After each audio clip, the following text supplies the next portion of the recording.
We know that a peaceful world cannot long exist, 1/3 rich and 2/3 hungry.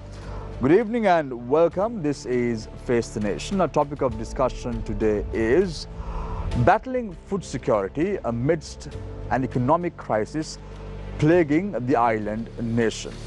Can we find answers to the problems that we are facing at present? Joining us this evening to find answers to the problems that we are facing in terms of food security and the country's economic crisis, we've invited four eminent personalities to the studio this evening as well. Joining us this evening on the show are Professor Indika Karunatilaka, Secretary General, Asia Pacific Academic Consortium for Public Health; Saman Varsuvithana, former Vice President of the Institute of Agriculture; Dr. Ajit Amarasinghe, Consultant Pediatrician; Dr. Susantha Mallavarachi, President of the Sri Lanka Veterinarian Association. Thank you very much, gentlemen, for joining us this evening on Face the Nation. Let's start off tonight's show with Professor Indika Karunatilaka, Secretary General of the Asia Pacific Academic Consortium for Public Health. Professor Karunatilaka, we've been discussing about malnutrition, we've been discussing about food security, but a lot of people do not know the proper definition. What is the proper definition regarding food security and malnutrition? That's a very important question, because if you think only about malnutrition, we are looking only at the impact, which could be either short term or long term. But food security is much broader area that would include this outcome and many other areas that would lead to this situation. So it's a much more broader concept. I suppose if we take this discussion into that broader domain, that would be much meaningful for us to understand the current situation, not only the current situation, what are the future possibilities and implications. Yeah. If you take food security in a very simple terms, it is the availability and the affordability of adequate quantities of nutritious food. So there are three important keywords: the availability and the affordability and nutrition. All three are important. Now if you take the current situation, affordability is hugely affected. So if we are to realize how this food security could be affected and ultimately lead to malnutrition, we can understand it by considering one is the multidisciplinary nature related to food security. Now here also we have resource persons from many areas, and when it comes to food security, that is providing for the availability and the affordability of nutritious food, so many sectors, not only agriculture, not only livestock, not only health, there's finance, marine, education, so many areas. So if any of these areas are affected, the food security will be affected. And other thing is, all these areas are interconnected. If you take livestock, that's interconnected with health. We are talking about the One Health concept. So all these are interconnected. So if one is affected, that would lead to a kind of domino impact, and that would lead to the deterioration of the food security. And also if we consider what we call the flow of food production, when we are starting by maybe production or harvesting, then transporting, storage, food preparation, purchase, all these areas can be affected by many factors. For example, again, if you take the current crisis situation, food production can be affected due to maybe lack of foreign exchange, or maybe due to lack of fertilizers. Both are actually interconnected. Maybe wrong policies. Again, the storage. If you take the power crisis, or the transport is very important, and if you take the fuel issue, so all these areas, and very especially the purchasing power, affordability. Now what someone could afford maybe 1 or 2 years ago, they can't afford it anymore. Regardless of your maybe even the economic status or social class, what you could afford before, you can't afford it now. The purchasing power of the rupee has gone down, the inflation, so all these things are affecting the food security. Then what would be the impact? Now it can be short-term impact or it could be long-term impact. Now when you are looking at malnutrition, that might take some time also. there can be acute malnutrition. For example, Sri Lanka anyway didn't have very high level of, say, nutrition. There were a lot of undernutrition and some kind of overnutrition. So those who are in the borderline can be easily pushed towards malnutrition in this kind of situation. But if you take the future scenario, that is even more serious, because we are looking at maybe generations will be affected. Not only who are there at the moment, but who are about to be born also. So we are looking at the country's future. And also, if we think what's going to be the factors that are affecting, for example, the financial situation. Now there are predictions that even the world economy will be undergoing a recession maybe in the next year to come. And then the countries like us will be worse affected. So we can't make up our mind saying all the countries are going through economic recession. But the thing is, we are going to be hit even bad. So all these things together, we have to really seriously think about how we can basically prevent this kind of catastrophic situation and ensure food security, because that's a priority. So, Professor Indika, what are we facing right now? Is it to do with food security or is it to deal with malnutrition? As a nation, what are we undergoing right now at this very moment of time? The most serious issue, I suppose, is related to the food security.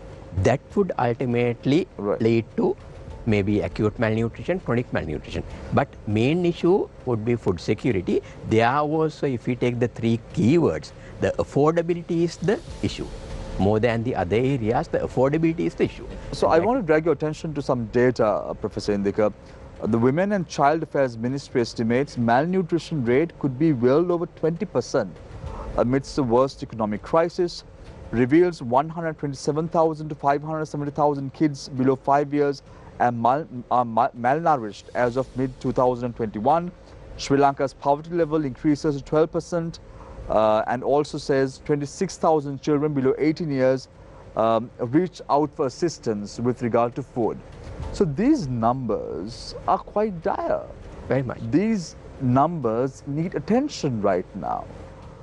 So aren't we facing a situation of malnutrition at this very moment of time based on the data that has been issued? Correct. I mean, as I have mentioned previously, I think other experts like Dr. Ajit would go into more details.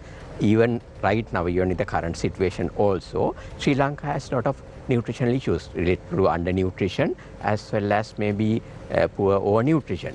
But the issue is, it might get even worse, because when it comes to chronic malnutrition, it might take time. So one might say, when you compare with the data, there may not be much difference what we have seen few years ago and the current situation, because certain things might take time. But when that comes into impact, by that time it is too late, because it has affected generations and it will be affecting the country's future. So, Professor Indika, don't you think the government, which has put us in this mess over the last few years, are still living in denial with regard to food security and malnutrition in the country? Yeah, I suppose the focus should be on the food security, because if you focus only on the malnutrition, then you will not be seeing the full picture, because you are looking only at the impact, the long-term impact or the short-term impact, but you are not looking at the root cause. Here also we have to look at the root cause. The root cause, the direct root cause is the food security, and that also has been caused by many other root causes that has led to the same situation that the country is currently in. So definitely it needs serious attention. So what you're saying right now, Professor Indika, is the fact that the Sri Lanka's Ministry of Health has to focus its attention right now on food security, rather than focusing on rejecting reports issued by UNICEF or other organizations on data itself. They have to start focusing on the right immediate need of the hour, that is food security. I suppose so, because we have to look at what's going to happen in the future. So in that case, rather than looking at the effect, we need to look at the cause. So the cause is the food security. So that's the area that we have to really focus on. Thank you very much, Professor Indika Karunatilaka, Secretary General of the Asia Pacific Academic Consortium for Public Health. I now move my attention to Dr. Ajit Amarsinga, Consultant Pediatrician. Nice to have you on the show, Dr. Ajit. Let's talk a little bit about the numbers first, and then let's talk about what affects Sri Lanka at this very moment of time. Let me talk a little bit about numbers. Based on available data, 5.7 million of the people would be subjected to threats on food security. They will not have food as far as the country is concerned in the months ahead. That is approximately around 25% of the total population. Out of that 5.7 million, 2.3 million are going to be children. Out of this 2.3 million, 56,000 children would undergo acute malnutrition. This is quite alarming. This is quite alarming. If you say 56,000 children, that means some children are going to die. And that's the stark truth. I think we have to face the real numbers. And to do that, we must first analyze the data that has been put out by international agencies based on researchers and surveys done by them. I would like to draw your attention to 4 documents. One is a document issued by United Nations Sri Lanka, June 22, on humanitarian needs and priorities in Sri Lanka. Then the UNICEF has put out another document in September 22, Humanitarian Action for Children. And there is a document based on a survey done by the World Food Programme on food security monitoring in Sri Lanka. And also the World Bank also has put out another document. So there are 4 important documents based on which we must have this discussion. Now, according to these documents, Sri Lanka needs actually at this stage humanitarian assistance. And about 25% of the population, as you said, that is 5.7 million, is facing a problem in food security, and out of this 2.3 million, that is 23 lakhs of children are facing food security issues. And they are also expecting 56,000 children would be admitted to hospitals with acute malnutrition. Now, the acute malnutrition being admitted, children with acute malnutrition being admitted to hospitals was hardly seen during the past few decades. I would say it would have been rampant in 1970s or early 80s, but the numbers went down. So, such a large number of children being admitted to hospitals is actually it would lead to a health care crisis. So, we must be prepared for that. For us to be prepared for that, the initial thing that we have to do is take steps to prevent this happening. To prevent a problem happening, the most important thing in preventing a problem happening is that first of all you must admit that there's a problem. So what is the current problem? The current problem is not about malnutrition, it's about food security.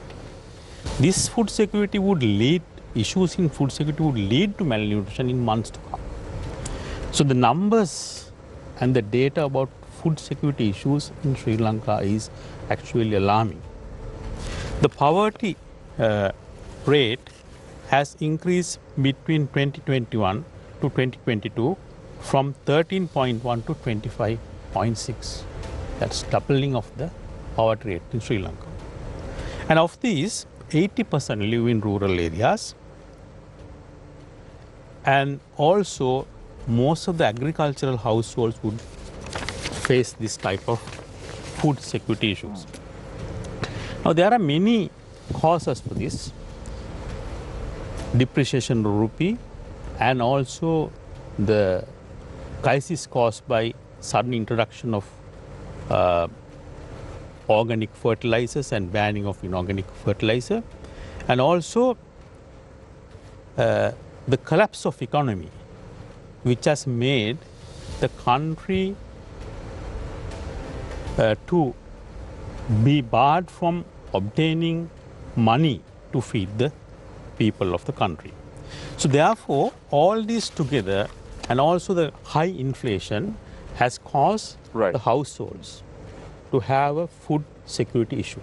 Dr. Ajit, you speak about food security and malnutrition. You say the stage that we are in right now is the alarming trend in terms of food security. Let's say hypothetically the government fails to arrest this problem going forward. How bad would it be, or how quick would we embrace malnutrition? Yeah, malnutrition could affect the population in many ways.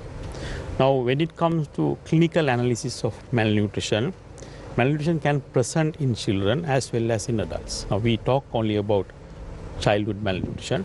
When it comes to childhood malnutrition, the initial thing that we will observe in children is wasting, reduction of weight.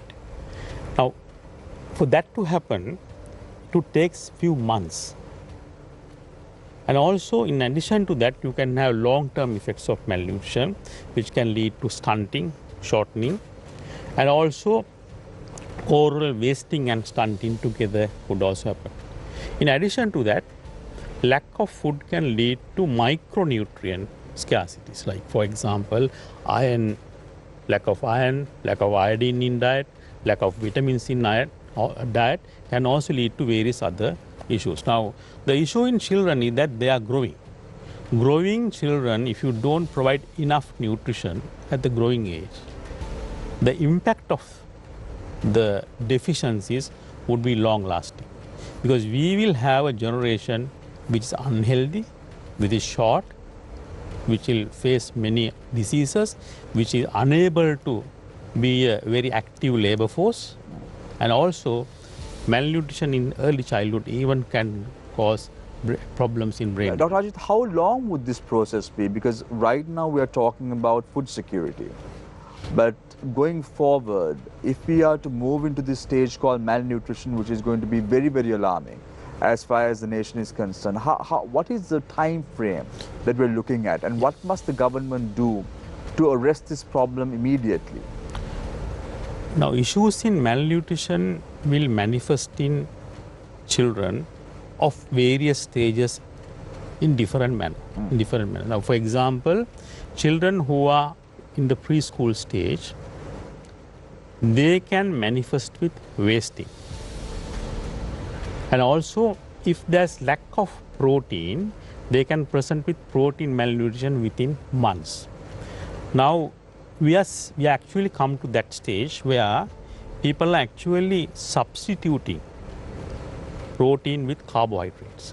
For example, the cheaper cost protein such as eggs and also chicken, the prices have become even tripled.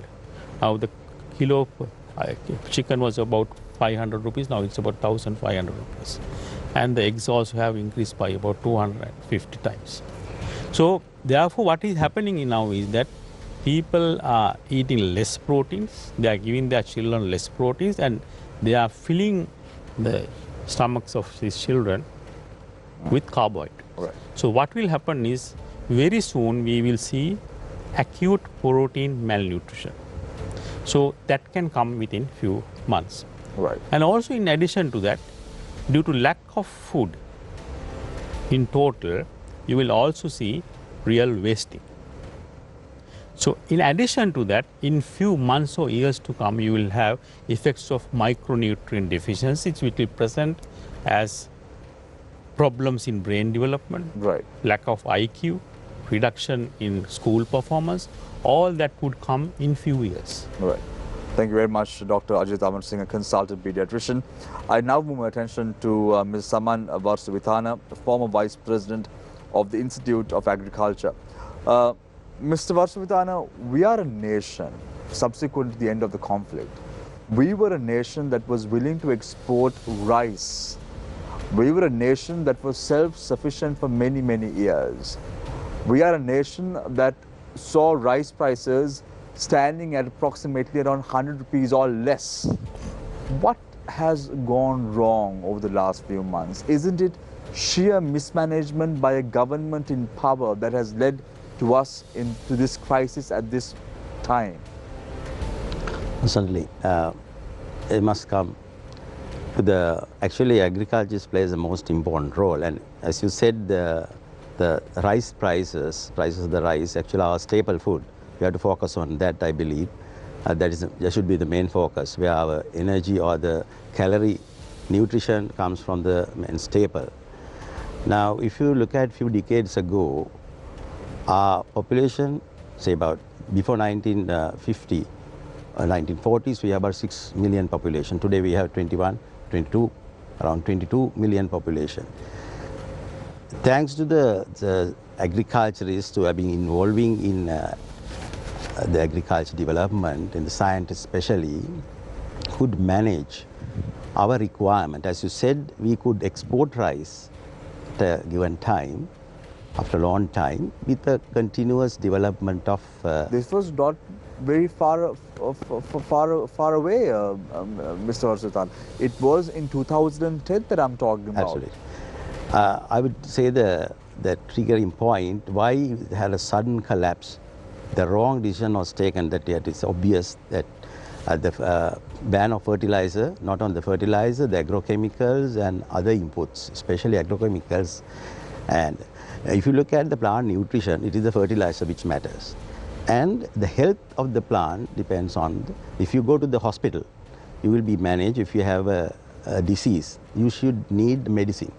If the hospital does not have the medicine or required, for example, antibiotics or whatever, what will happen to you? Although you are properly with the proper nutrition, if you fall ill, you need medicine.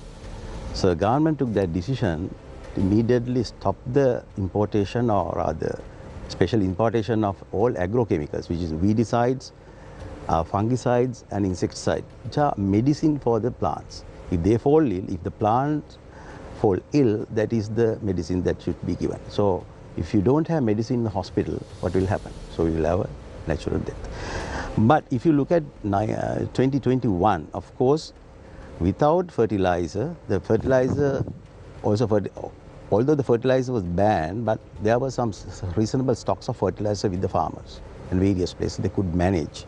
So we didn't feel it much in last year.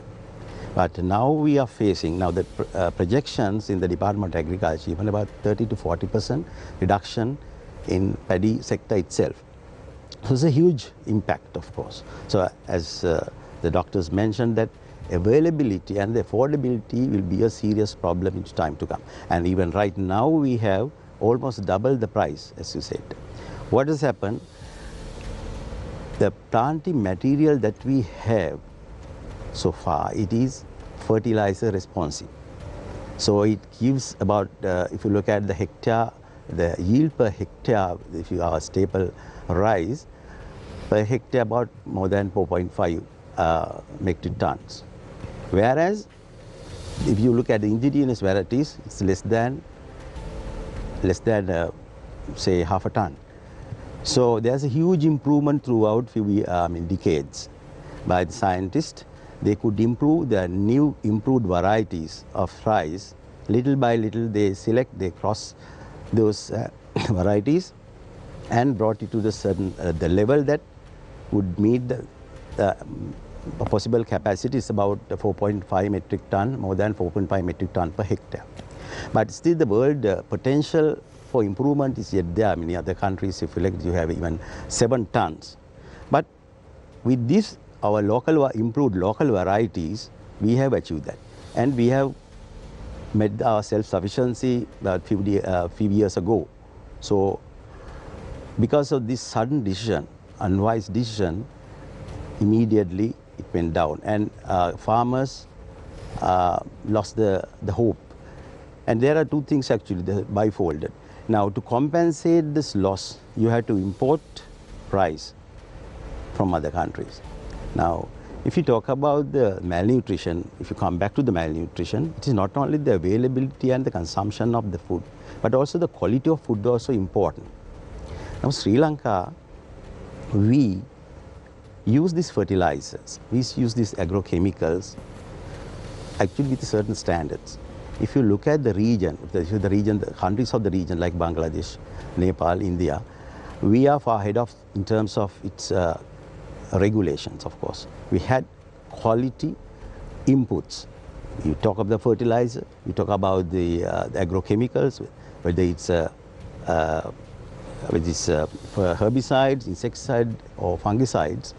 We were maintaining that standards. We have to thank the officers or the officials in the Department of Agriculture, and say that they were so stringent. So we are far ahead of the others in the region in terms of the quality of the food. But with this situation, as it coming down, we have to compensate it by the importing. What are we going to import? It is a high quality production, rice? No, we don't know. There's no assurance for that.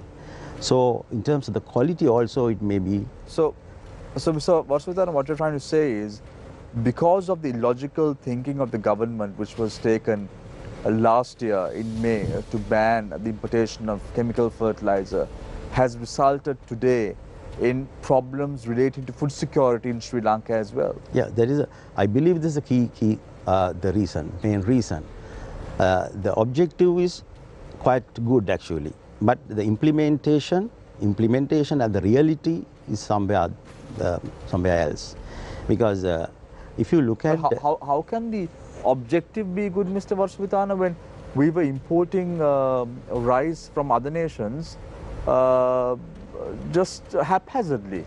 We did not see whether chemical fertilizer has been applied to these rice. Did we import rice from other nations thinking that these are free of chemical fertilizer? That did not happen, Mr. Vasudhana. Absolutely. I fully endorse that. Actually, what has happened now, the situation now, we have already faced the situation. Now we are firefighting. Now it is a survival. So without food, even contaminated food, how the people, we will have a chronic effect or the quickly acute effect in the malnutrition perspective, if you look at it. But it's a matter of surviving now. Now the humanitarian assistance will be given by the WFP and FAO being discussing these matters, and we need about 2.4 million children, as he said, is affected. So there will be, so now we have to survive. First is the survival. And we have to proactively also recorrect what we are going. Now the policies have already reversed by damage already done. Damage is already done. But anyway, we can't wait like this. So we will proactively again try to come back. So we should have a hope. Otherwise, we will end up. So my thinking is. But not only paddy, Mr. Vasudhana, look at the tea industry as a whole. Absolutely. 40 million kilograms crop loss so far this year, which is the worst crop production as far as the tea industry is concerned for almost 40 years. Absolutely. All why? Because of a government thinking to ban chemical fertilizer in the country. Yeah. Very, very unfortunate. I believe this. It's a misleading. Actually, the government policymakers was misled by the advisors. Policymakers were misled by certain members of even the GMOA, for an example. Now they are hiding behind the carpet, not knowing what to do. Yeah, I have no comment over that. But anyway, it's a very obvious fact. Non-agricultural or the non-agricultural experts, or rather, is giving ideas. Actually, they were when you say non-agricultural experts, are you referring to Dr. Padani? I'm not referring to any person, but anyway, generally there is a team of people who follow these things. But as I said, I have to emphasize this fact. The objective is actually to have a quality food or healthy food. Right. That is the expectation, but it's beyond the reality. Now, let's get back to all this in a moment, Mr. Saman Vasudhana. A lot to discuss about the agriculture industry in Sri Lanka, of course. I now move my attention to Dr. Susantha Mallavarachi, President of the Sri Lanka Veterinary Association. Dr. Susantha, interestingly, when the agricultural sector is bleeding, that has a ripple effect on the livestock industry. That has a ripple effect on the poultry industry. That has a ripple effect on the dairy industry, isn't it? Yeah, of course. Thank you for inviting me to discuss this important subject, and it is very timely, important subject. So, if I come to your question, actually that is a vicious cycle, because everything has been interconnected. So now if you take agriculture, if we don't have a proper cultivation, then definitely it will affect poultry sector, especially when we take maize cultivation, because you know, poultry feed mainly consists of maize, soya, rice polish, sometimes broken rice, and other raw materials. So maize contribution is almost 70% to the poultry feed. So if the cultivation is not there, so we have to depend on import. Basically, in Sri Lankan scenario, we can't afford because of this dollar unavailability. So then it has direct impact on dairy and poultry industry. So that is obvious. So we have to have a balanced scenario with the agriculture and livestock. Now, Dr. Susanta, interestingly, the government put up a control price for eggs. But when you go to a supermarket, the price on an egg stands at approximately around 65 rupees, if I'm not mistaken. A carton of 10 eggs is approximately 650 rupees in a supermarket in Sri Lanka. Doesn't this control price affect those who put up the eggs at the supermarkets? Actually, this is a very sensitive issue. It seems like it's a golden hen that is laying these eggs at the supermarkets. Actually, it's very pricey. Yeah, there are two scenarios, because one is that when you take the scale, so the cost of production goes up. Generally, for a farmer who is having few birds backyard system, he doesn't have any cost because he just want to throw some paddy or some broken rice to feed them. But this is not the case, because we are handling very sophisticated business in poultry sector. So I personally know, because we have been involving in that poultry sector many years. So when you take the big scale farming, so it has a very high input cost. So then also the number of birds you are keeping is big. So then every day you need to spend more money on that feeding the chicken. So then when you take average cost of production, it varies based on the production system. So generally, if you take small scale farmer, if you calculate the cost of production based on that, there will be a huge difference with the large scale farmer. So it's like the government is living in an illusion. Dr. Susanta, I don't know whether you have read the tale, Jack and the Beanstalk. It's all about an illusion. Isn't that what the government is currently undergoing at the moment? Aren't they living in illusion at this very moment of time? Actually, that is one area where we need to discuss. We have to have a critical analysis, because you know, government and the private sector and all the producers, they have to work together, because when you take the cost of production, generally you can't take a small scale farm and get the cost of production based on that. And then you have to have a discussion and come to an average cost. Based on that, we have to decide the cost of production. But sometimes we realize that when you take the cost of production with the consumer authority, they have taken different readings. So we have calculated the cost of production based on the average farming level. So now, if you take that previous question, so the eggs available in the supermarket are branded eggs. So they have spent much on their value addition. So then normal cost of production has gone up in that scale. So when you take feed cost, it has gone almost double, or sometimes 3 times higher than the previous cost, because it has affected because of the raw material importation cost and also unavailability of raw material. So then basically government need to understand the real ground situation than just deciding the cost,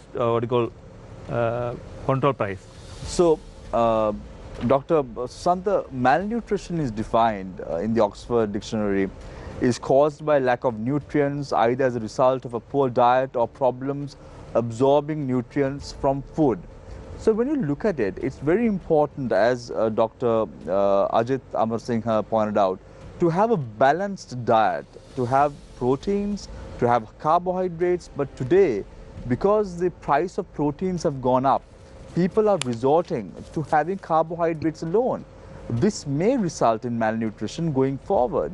What steps have your organization, the Sri Lanka Veterinarian Association, taken in this regard? Because this is one of the most pressing issues faced by the people of the nation at this very moment of time. Yeah, good pertinent question you're asking. Only thing is now you understand malnutrition is not always undernourished. So it has a meaning called wrong nutrition. So sometimes if you take malnutrition, sometimes it has been affected due to affordability. Sometimes it has been affected due to unavailability. Sometimes lack of knowledge. So everything has an impact on this subject, because when you take undernourished people, so that is basically due to unavailability and also affordability issue. So now if you take the cost of production of chicken, now it has gone up to 1,500, but the farmer is not actually getting a higher profit. That is because they are trying to cover up their cost. So then the malnutrition based on the affordability, because the farmer or the income level of the general public has not gone up. So then they can't afford the price. So that basically has affected the level of malnutrition in the country. And you know, some rich people, sometimes we think that they are well nourished. That is wrong, because sometimes they don't know the balanced nutrient level. So they take junk food, and sometimes there may be some percentage of people are having obesity. So that also has an effect. So I think we have to take that in a broader aspect than taking undernourished, and that has two sides of that area. But what steps have your association taken to at least bring down the prices of poultry products in the market, which is an essential nutrient as far as the younger generation of this country is concerned? The first thing is we have very good close relationship with the poultry farmers and dairy farmers, and also the other industries like swine and beef industry. Actually in Sri Lanka we don't have big industry. So we have very close relationship with them, and we look for alternatives. But unfortunately, based on the Sri Lankan scenario, there is no such alternatives available. So if we consider some other alternative for energy replacement, that is maybe rice, but it is basically not possible because of the country situation. So then there's a challenge for us to tackle that situation without being depending on importation. So I believe that Sri Lanka Veterinary Association always having very good understanding about the farming community and also public, the general consumers. But meantime, we educate the public, especially school children, the value of balanced nutrition. So then we educate them to get at least one egg per day. But only thing is now the affordability has become a having an egg today, Dr. Santa, is very tough. It's very expensive. Yeah, I know. Actually, that is the main issue, because now if I take the figures, we have 4.2 million students in the country. So now if we take the nutritional levels, I know some schools are not conducting morning parade or the gathering, because some teachers say even in Colombo area, some of the students are getting fainted during the meetings. So maybe due to some other percentage of other reasons, but mainly when they inquire the children, they have not taken enough food. So that has a very serious impact on nutrition. It's not only impacting students, Dr. Susanta, to be very honest, even adults. I know most of the adults who are coming into factories, most of the private sector companies are now giving them a morning meal to ensure that they can work right throughout the day. That is simply because of the mess that we are in right now, because of the government's illogical thinking to ban chemical fertilizer last year. That ripple effect is now affecting, and as a result of that, the country's dire economic situation is also not helping the cause. So having said that, thank you very much, the four gentlemen, for joining us this evening on the show. Professor Untitled Saman Varsavithana, Dr. Ajit Amarasinghe, as well as Dr. Susanta Mallavarachi. I open the floor for questions from our journalists. On to my immediate right is Bisal Kapuge, and on to my immediate left is Shania Darigama. So let's start off with Shania. Yes. So my question is for Professor Indika. As we were discussing, malnourishment is one of the most dire consequences of food insecurity. And as of this year, UNICEF has become a very big presence in Sri Lanka and a very big part of the solution with their core commitments for child malnourishment, to cure children being born and suffering of chronic malnourishment. My question is whether this heavy involvement of UNICEF is making the government of Sri Lanka complacent on this issue, because it may be very appealing to sort of palm this issue off to an organization, an international organization, particularly set up to deal with such a humanitarian crisis. And so is it making them complacent and inactive on the issue of child malnourishment? I suppose it should not and it cannot. The reason is UNICEF has its own very specific objectives, and they have been working in Sri Lanka for many years, and recently also they have provided data based on their sources and the surveys. So, and already they have been involved. They have been involved in several activities and providing support for the families who are underprivileged and undernourished. So they have been doing it previously, and they have only intensified what they have been doing due to the current situation. So I don't think the government should or government can basically move away from the responsibility, because the government responsibility is much broader. UNICEF being a UN organization, it has its own objectives related to the data and the research, and also providing direct support to those who have been affected, and in addition providing expert opinion. But the government role related to prevention of malnutrition is much broader.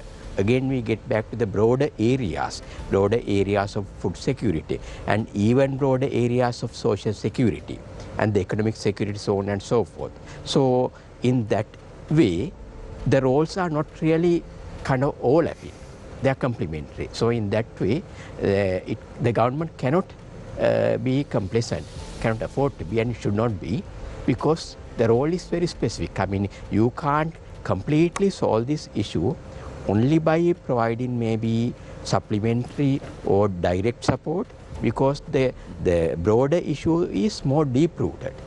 It's more financial, economical, social than just providing direct support.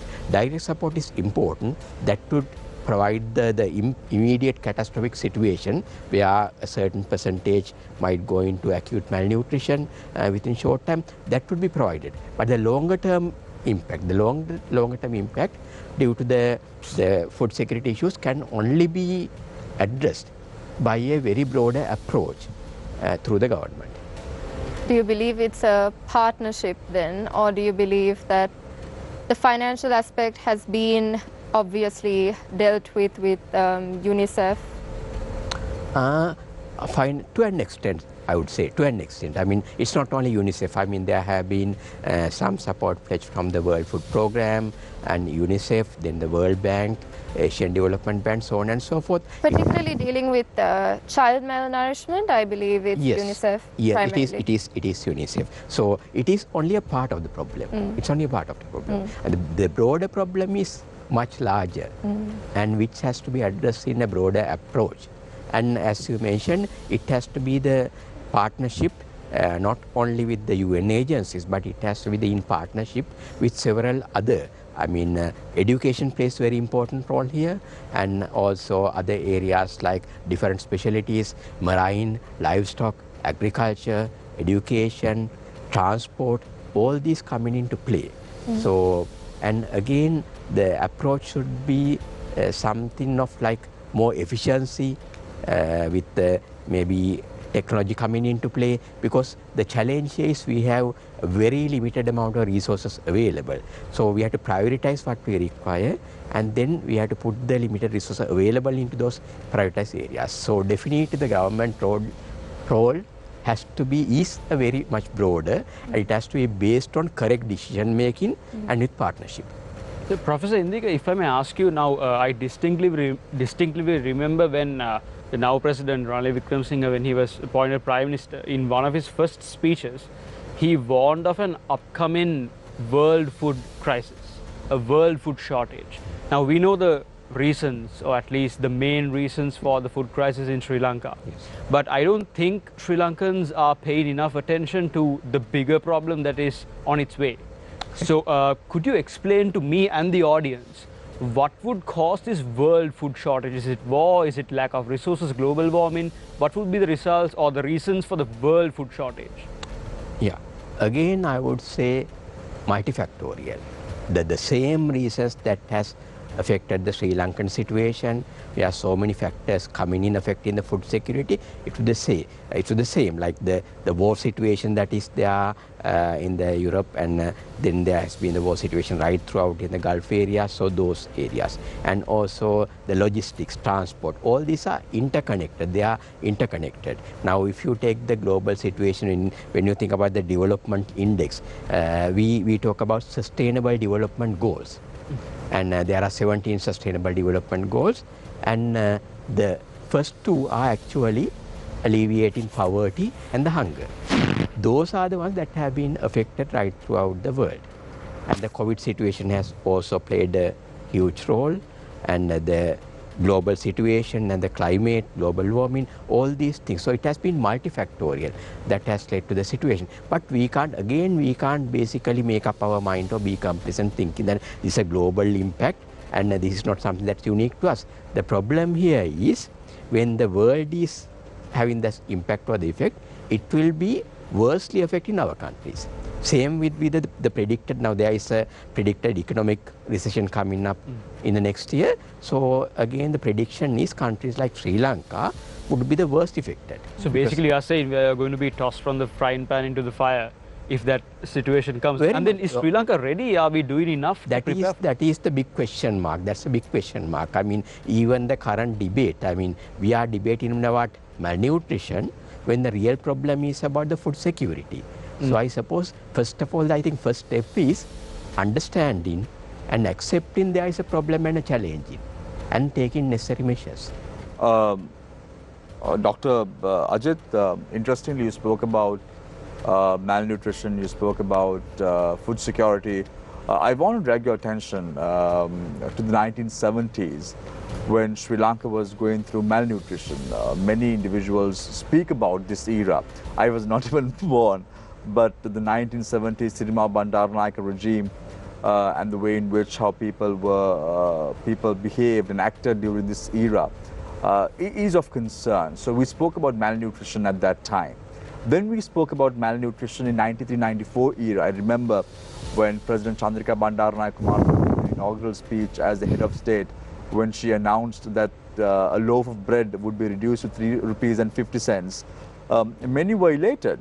Even my grandmother, I still remember, was elated when the price of a loaf of bread was reduced from 7 rupees to 3 rupees and 50 cents. Those were little moments in life that were celebrated. But there was a stark truth behind it. That was malnutrition. And now we are talking about malnutrition decades after that. Now this is a very, very significant moment of time as far as Sri Lanka is concerned, because Lady Ridgeway Hospital reports 20% of the children admitted suffer from malnutrition in the country. Isn't these figures alarming at this very moment of time? Yes, of course the figures are alarming. Now the issue is why are we facing this malnutrition? If we pay attention to the root causes of current issue or the focal point of malnutrition, and we try to alleviate the root causes, we will find the solution. The root cause of current food issue in food security and malnutrition is none other than the economic crisis. So we are facing a severe economic crisis, and this is the biggest economic crisis Sri Lanka has faced in its history. So what are the causes of this economic crisis. Now, I feel the same approach, the same outlook was there even when we were warned of an economic crisis. We were warned of an economic crisis about 2 years back. And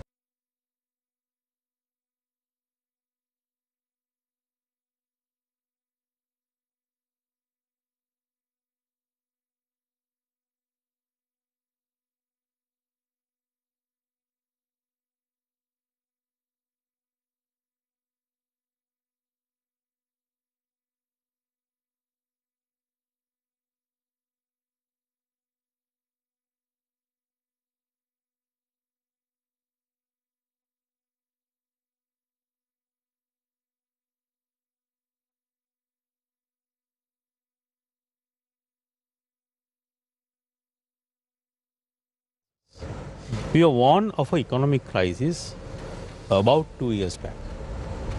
And international agencies were warning us, local agencies were warning us, financial institutions were warning us, and they were saying that Sri Lanka is heading for an economic crisis and it would lead to Sri Lanka being a bankrupt country. But we denied it.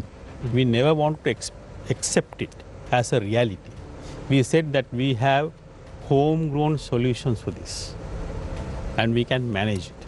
But what happened at last is on the 12th of April, we declared that we can't pay our debts and we became a bankrupt. So same attitude, same approach is there when it comes to the issue of malnutrition. Now we are denying that there is an issue of malnutrition. There is no issue of malnutrition at this moment. There is no major issue at least. There is an issue in food security. Now there is a survey done by World Food Programme in many households in all 9 provinces, which says that 7 out of 10 households are adopting to coping strategies to find their food. So what are these coping strategies? Pawning their jewelry or other items, and also taking loans from others, and also shifting from the preferred food to non-preferred food, shifting from food which contain protein to less costly carbohydrate items. These are all documented in surveys. So what would this lead to is a state of malnutrition. So due to this state of malnutrition, many children will be wasted, many children will be stunted, and a large number of children may get admitted to hospitals with acute malnutrition. And also there will be long-term consequences of this malnutrition, especially in the future generation. Now, when the micronutrient deficiency especially affects the developing brain, that can have a long-term impact on the next generation of our country.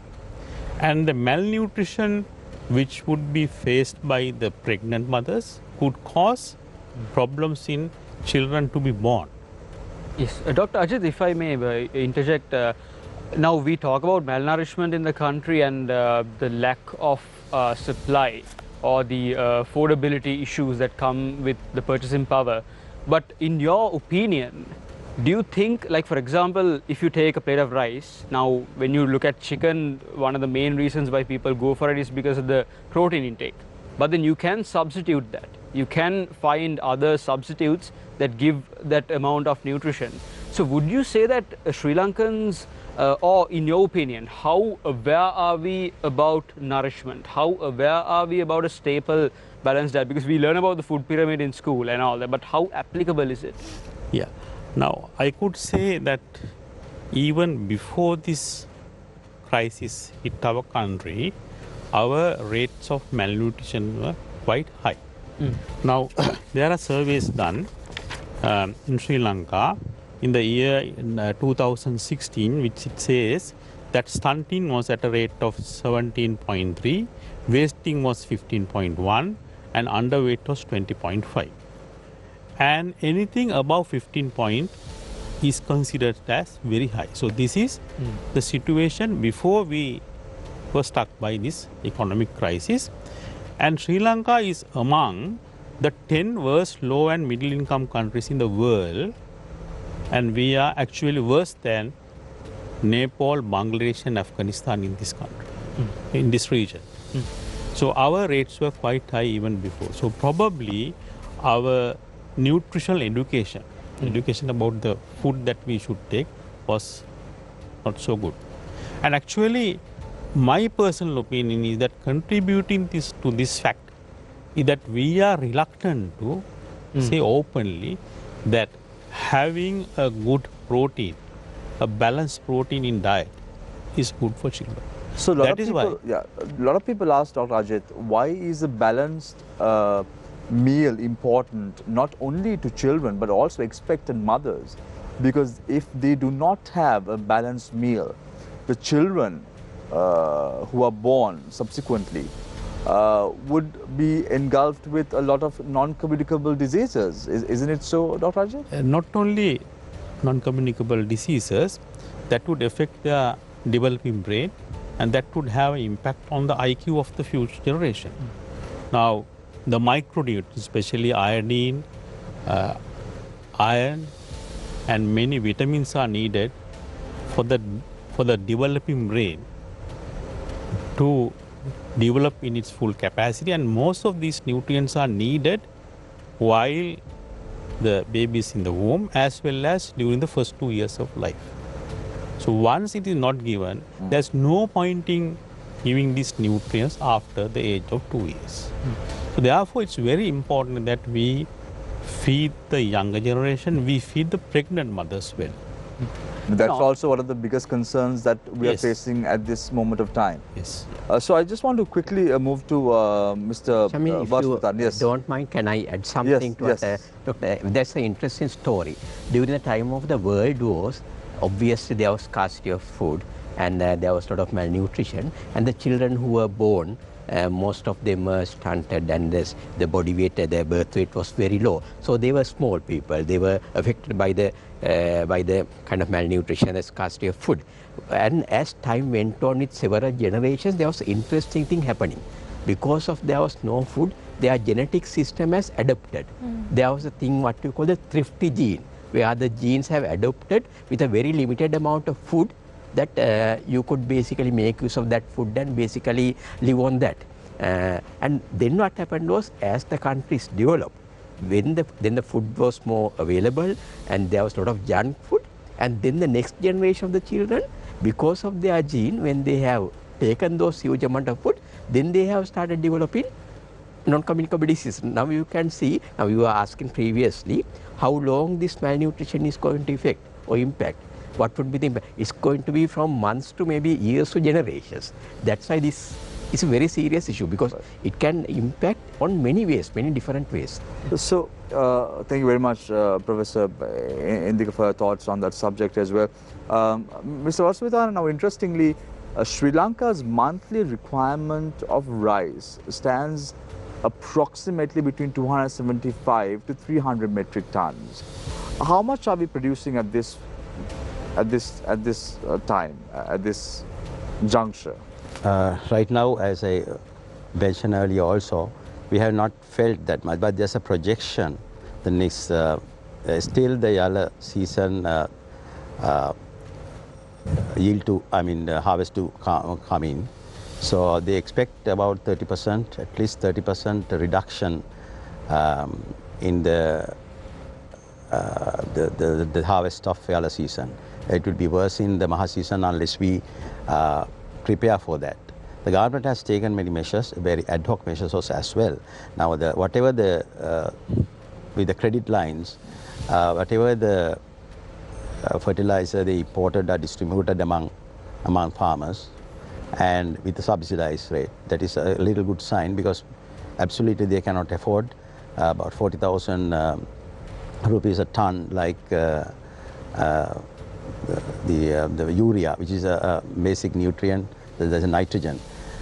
So urea, those fertilizers distributed, and also 30% of the organic fertilizer also distributed as well. So that has given some sort of relief. But with the impact, even the Department of Agriculture expects about 30–40% the downfall, reduction in the harvest. So that has to be absolutely somehow compensated to feed the nation. So let's say, Mr. Varsavithana, that Sri Lanka will not have this 30% yield that is expected to cross the 300,000 mark, the 300 metric tons mark as far as rice is concerned. So the only option available for the country is to go to other nations and ask for help, isn't it? Absolutely, yeah. So do we even have the foreign exchange to purchase the required rice from other nations? No, that is the question. Now, the humanitarian operation is in place now. They try to compensate a percentage of that. And we must not forget that the fact that if we invest those things for the importation of rice or the staple food itself, that is of course a lot of, lots of foreign exchange drain. At the same time, if you focus on the importation of the seeds, the fertilizer and the agrochemical, the inputs, and give in to the farmers to do the produce, so it will be more productive. So you have to strike a balance and you have to find, but we have to firefight, we have to survive. First, we have to somehow import rice or other food material to give them, because we have the same population. So how much is a 65 kilogram pack of urea at the moment? It's going at approximately around 19,000, 20,000 rupees at this very moment of time. Yeah, absolutely, yeah. So that's quite significant, Mr. Varsavithana. So when you start applying a 19,000 to 20,000 kilogram pack of urea on a paddy cultivation, the price of production automatically goes up. Yeah. When the price of production automatically goes up, the people won't have the power to purchase the rice in question. Yeah. So this is a very big, big problem going very forward. Very serious problem, yes.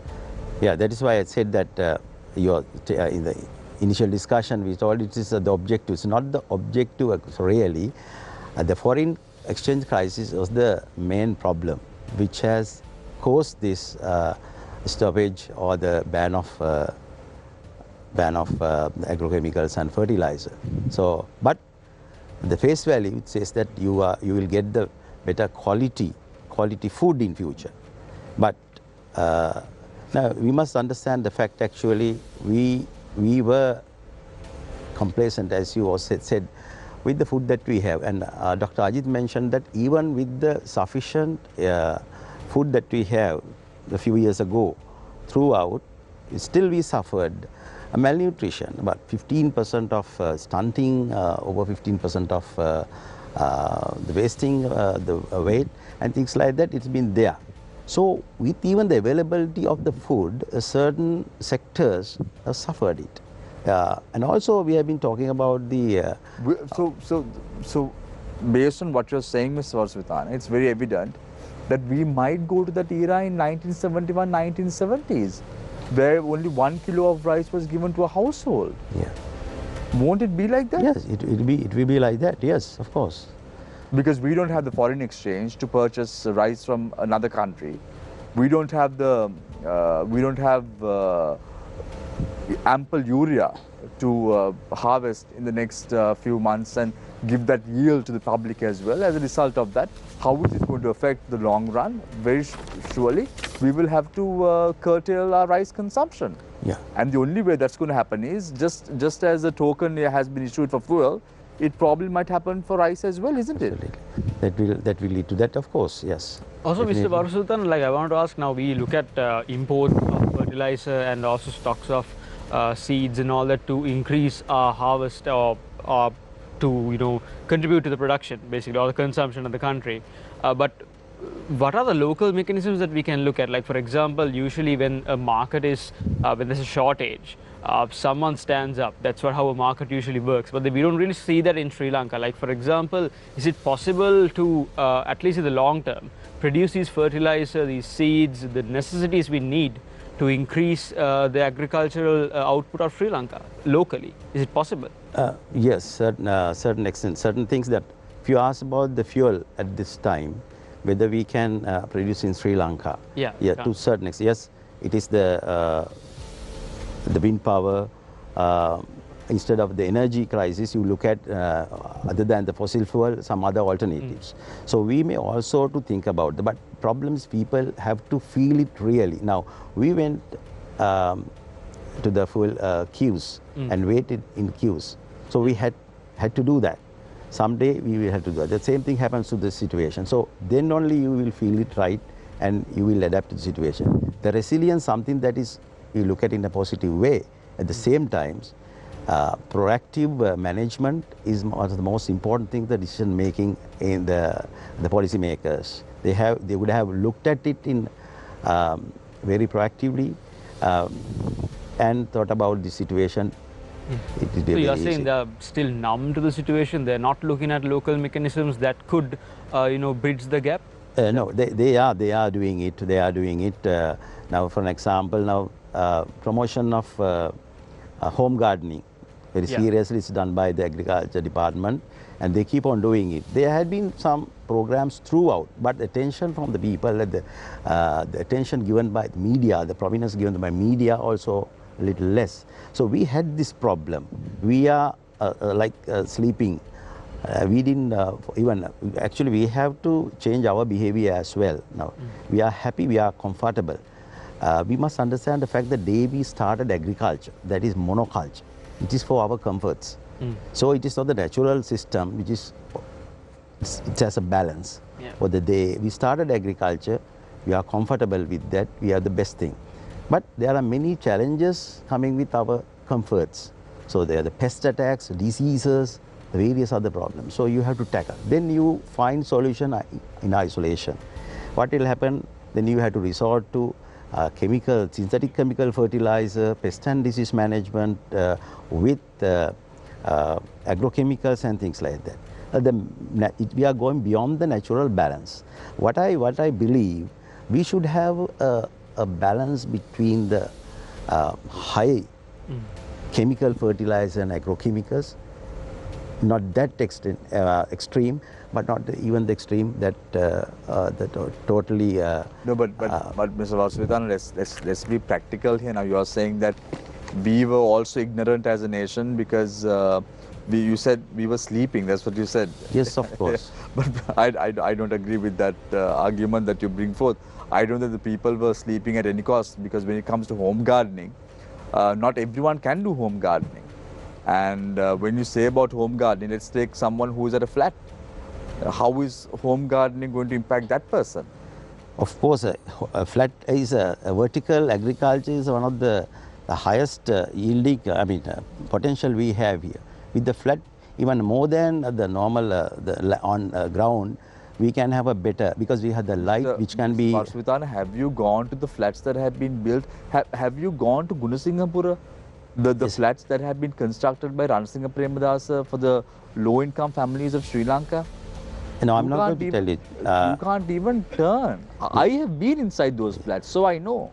I know the predicament of the people who are living in those flats. And when something of home gardening is imposed on them, it's not humanly possible for them to do so. Of course, I agree with that. Actually, it's not only those sectors. Look at what happened. Now we're talking about foreign exchange, Mr. Vasudhana. What happened to that Chinese consignment? We just paid off for a few $1 million. Yes, of course. To that consignment. Where were the government? Where were the people at that time? That is why the people went to the streets and toppled this government in power. Isn't it so? Yeah, absolutely. That is why I said the policymakers, government has a great role to play. At the same time, we also have we are facing malnutrition at this very moment of time, Ms. Vasudhana. It's not because of the people.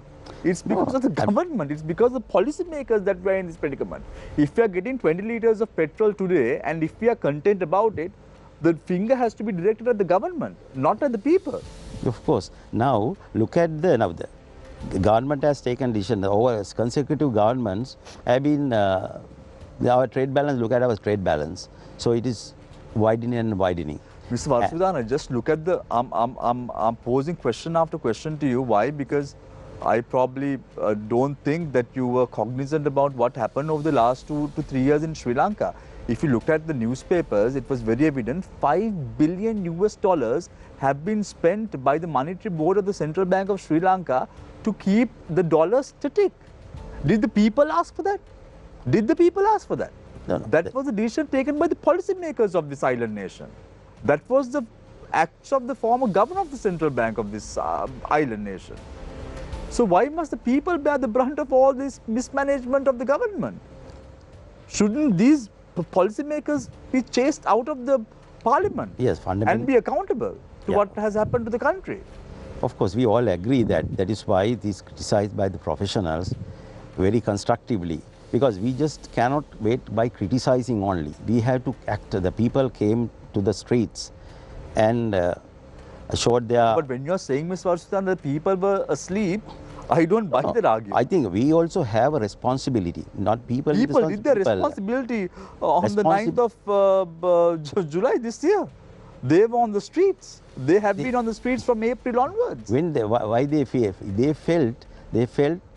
the hunger.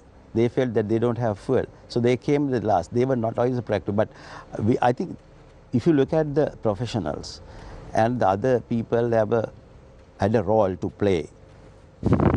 Still, I don't think that we are there. Now we have to promote. Now look at the media, how media behaves.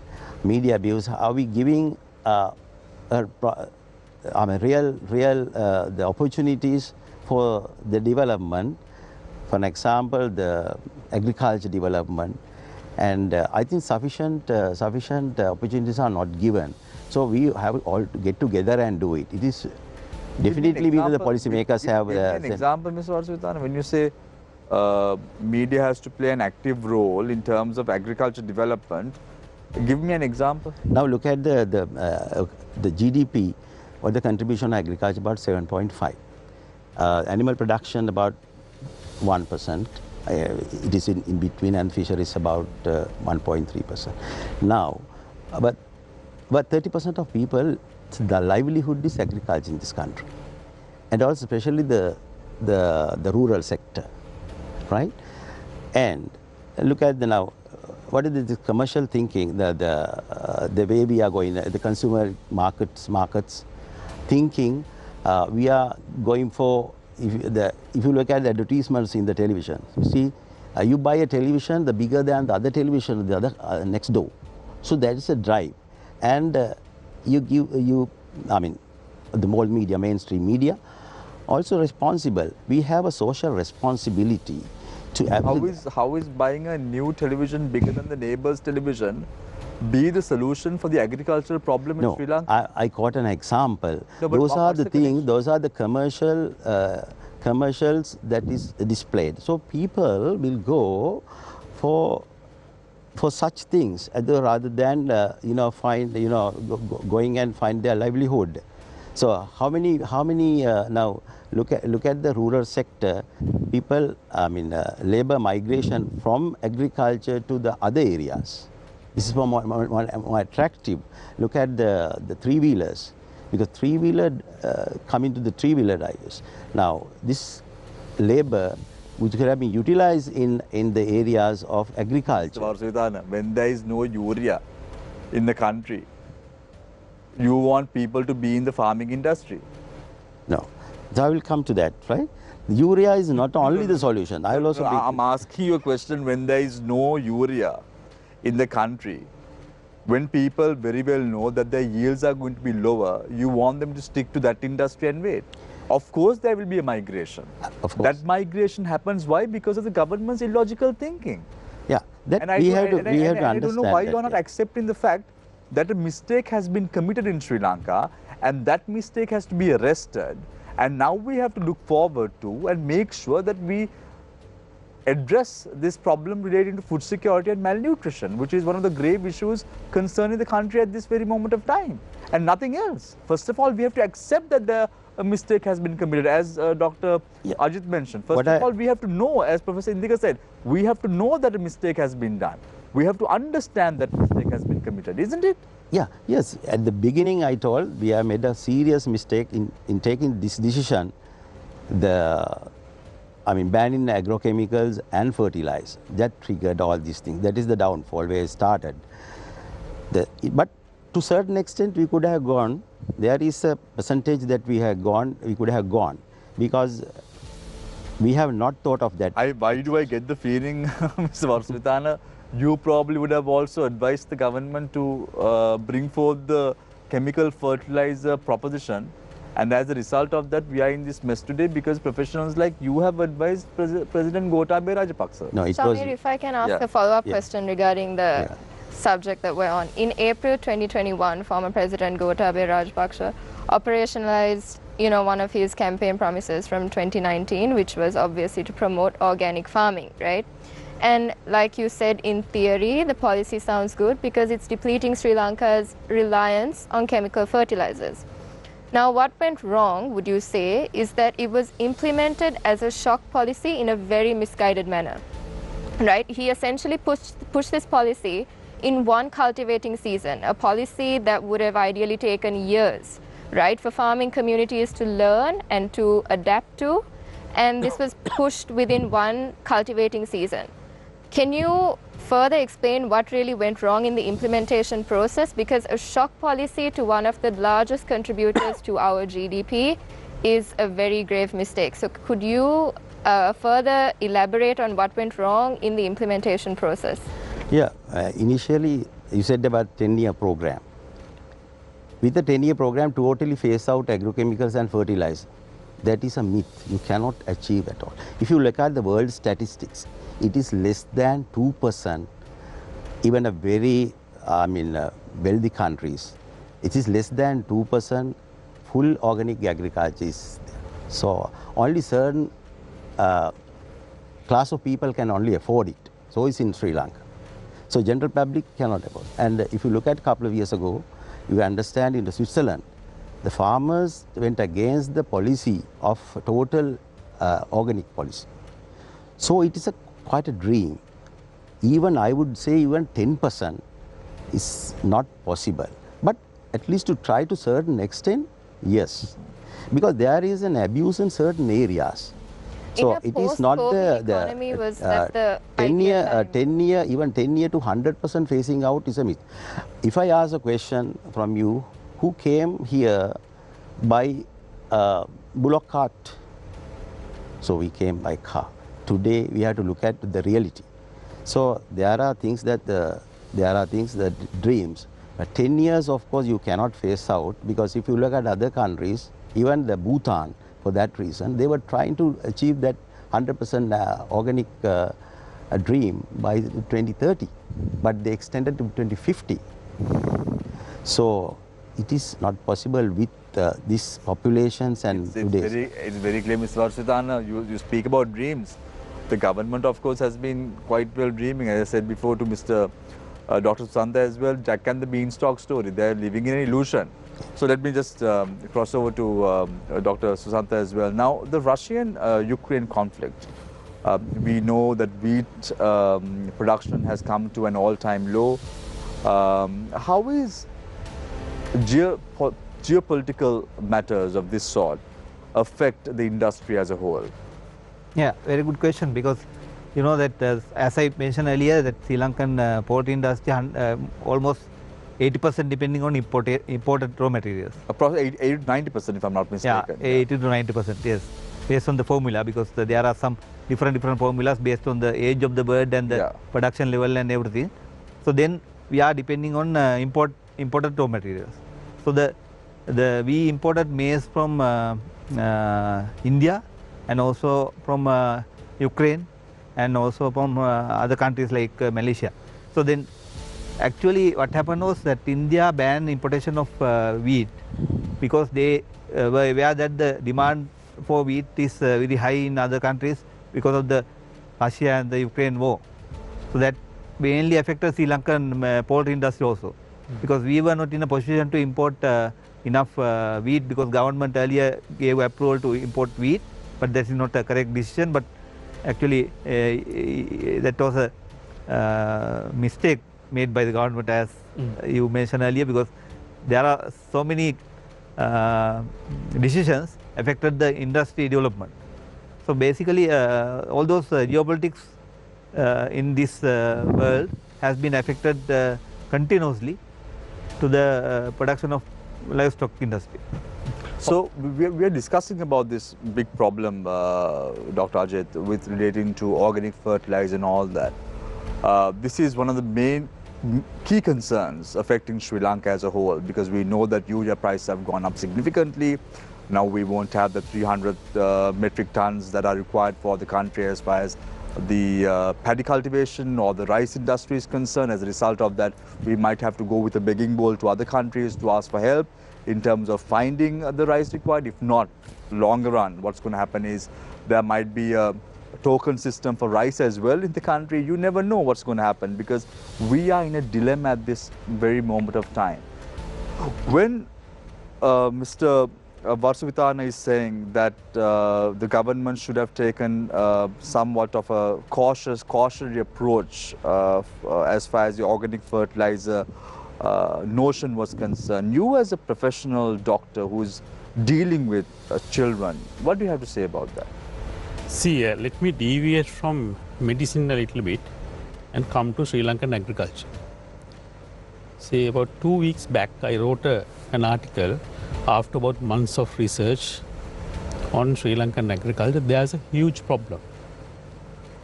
Now, in Sri Lanka, 27% of our working population is engaged in agriculture.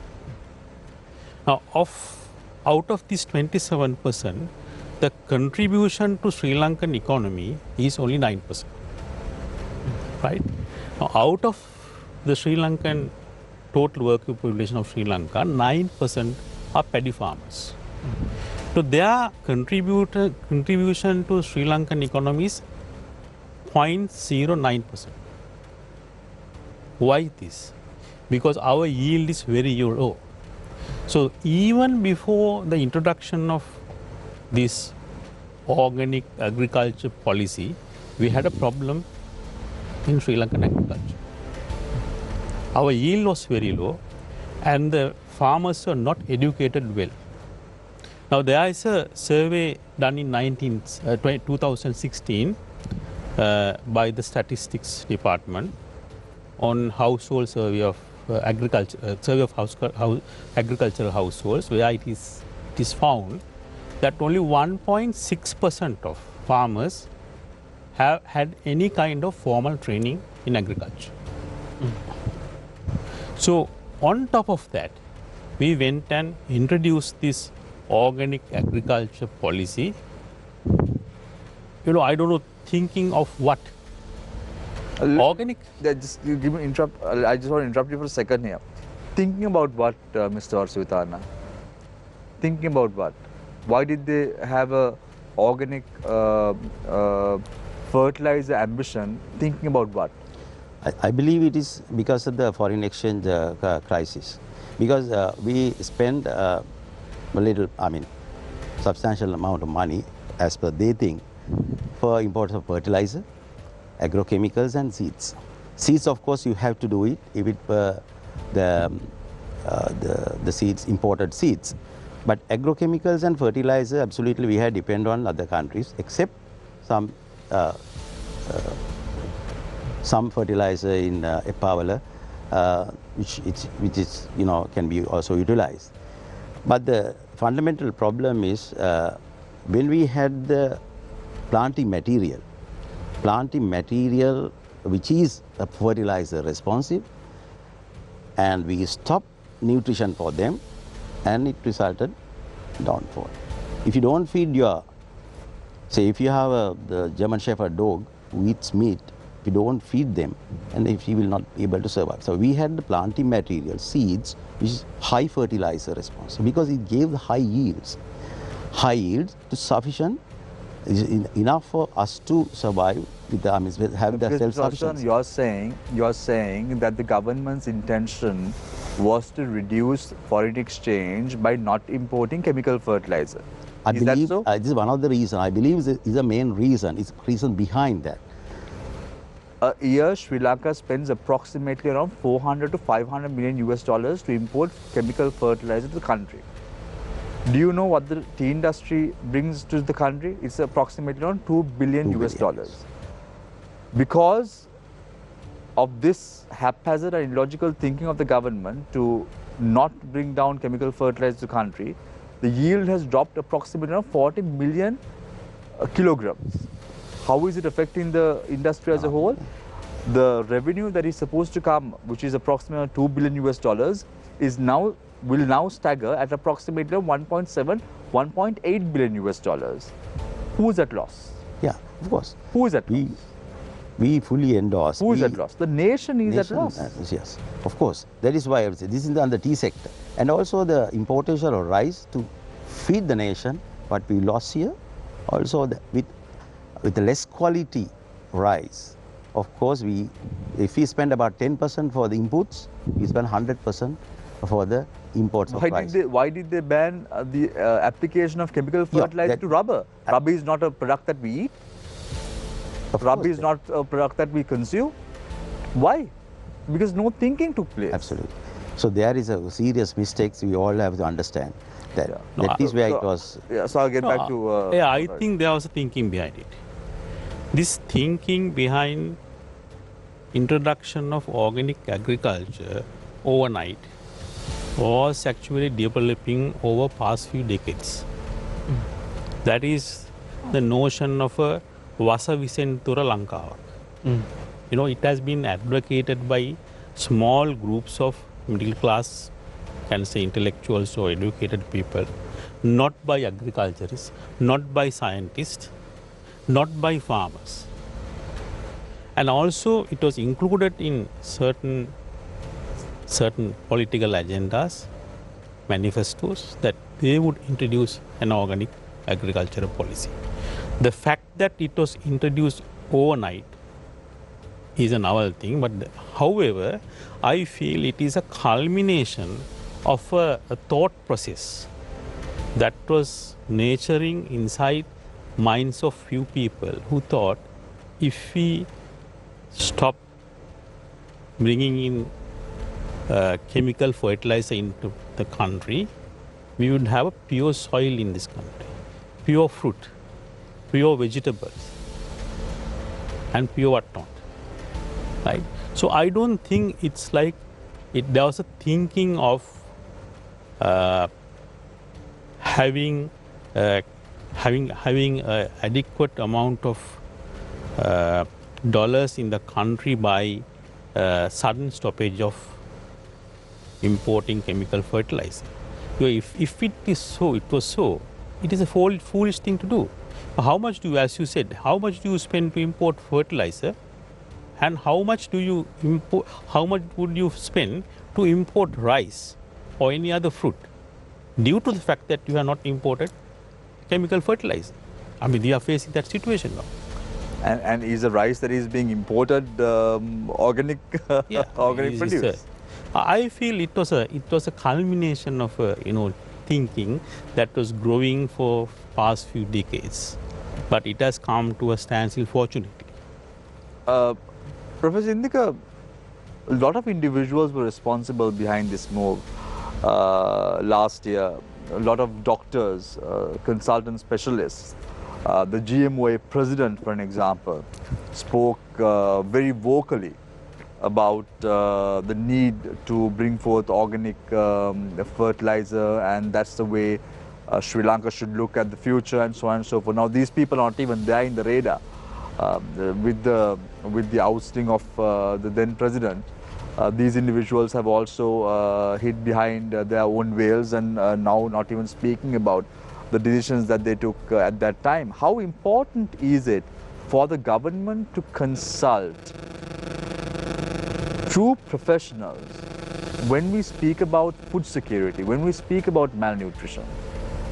I think That's a question that I really wanted or I was looking for, because that really highlights the root causes that has led to this situation. The root causes that has led to the food security issue are the same root causes that has led to this country situation.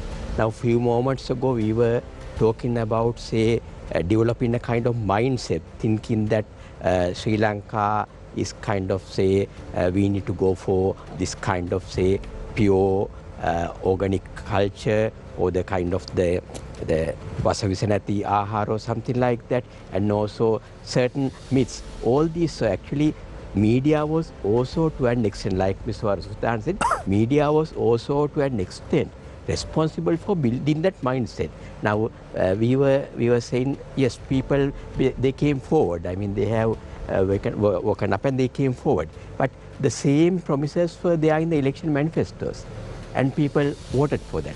So there was actually, like Dr. Ajit mentioned, there was a thinking process that was building up in a very, say, strategic or very planned way. Now, even the thinking like Sri Lanka's soil is so fertile, it's actually not correct. If you go into real science, Sri Lanka's soil is not fertile. That's the reality. But all of us believe that Sri Lankan soil is so fertile. Like that, there was certain mindset that was built up over years in a very mythical and a strategic way to divert the people's mindset. That's why I think, again, Ms. Varasutan mentioned that people now, they have woken up. But there's a lot of empowerment that is required, a lot of education required. I mean, even if you have election tomorrow, what do you think what will happen? Do you think that there will be a very people-friendly parliament coming in? Very unlikely. There's a lot of work that has to be done. Okay, I'll get back to your question again. Yeah. The same statement I made, the same root causes that has led to the country's situation. For example, the inefficiency, corruption, favoritism, nepotism, the same reasons are the reason that has led to the food security. Therefore, the answer lies as an antidote. Singapore believes on what you call the MPH. That is the meritocracy and the pragmatic approach and the honesty. I suppose that would be the same antidote for all these issues. Now, you mentioned getting advices from maybe not the real expert, not from the genuine people. That may be applicable for agriculture, that may be applicable for economic course. Now, you were mentioning about the monetary board and what has happened there. So, all these areas. So, I suppose if we need to go for a solution, the approach should be, one is of meritocracy, identifying the correct genuine people and giving them the necessary power and the authority firstly. Second is the pragmatic approach. Now, say, organic farming will not solve this issue completely, or maybe the natural energies will not solve this, renewable energies, or say maybe the home gardening. None of those will solve, but all of these will have some role to play. The pragmatic approach, rather than believing on one single approach, we have to really go for a multi-professional, multidisciplinary, pragmatic approach with this situation in a meaningful way. And finally, the honesty. Honest press, even if when it comes to rice availability, there's a lot of corruption, there's a lot of, say, a monopoly. So all these areas. So I suppose we have to find an antidote to the same root causes that has led to this situation. That is, share the meritocracy, pragmatic approach, and once it comes in. So, do you want to add something to that, Dr. Ajit? Or? No, it's okay. Yeah. Yeah, actually, I agree with you, because now itself government should understand that we need to consult correct people when we are going to implement related industry decisions, because otherwise same thing will happen, because we have understand that none of these farmers were asking anything additional. They just asked the fertilizer and the required agrochemicals on time. But I can remember that they gave at the correct time, not the correct time. So then they suffered, and as a result of that, farmers affected, and also some of them have left the agriculture. And I know that in Sri Lanka, it is very difficult to bring them back because of this unavailability of required input on time. So that has been seriously affected to this crisis. Now, so the biggest problem is, Dr. Suzanne, the people are migrating. Of course. Leave alone about getting engaged in farming. people are migrating. Actually, that has also been affected seriously because labor force is very high in other countries, but in Sri Lanka it is very scarce. Right. Now, there is a requirement for even dairy and poultry farming. They need labor, but nowadays they don't have labor, so that it has been really affected the cost of production also. Also, Dr. Susant, on that point, I wanted to ask you, I was listening to one of the interviews by the president of the Poultry Traders Association, where he was speaking that in the next few months, we might see a severe shortage of eggs and poultry produce in the market. And the main reason for this is not just the lack of feed, but also, I think, something that the general public is not too aware of is the amount of supplements and nutrients and other resources that go into basically a chicken to make it more productive. So the lack of these has actually started a trend of where farmers are even selling chickens who lay eggs for meat, and that is a serious trend that we are seeing now. And he warned that in a few months that we would see exorbitant prices for eggs and poultry produce. So is this a real fact, or what should we expect? Yeah, actually it is very true, because I'll explain how. Because in Sri Lanka we don't have a parent stock for layer. Yeah. So we have to import from other countries like UK, France and other European countries. So it always happens on this basis. You have to import.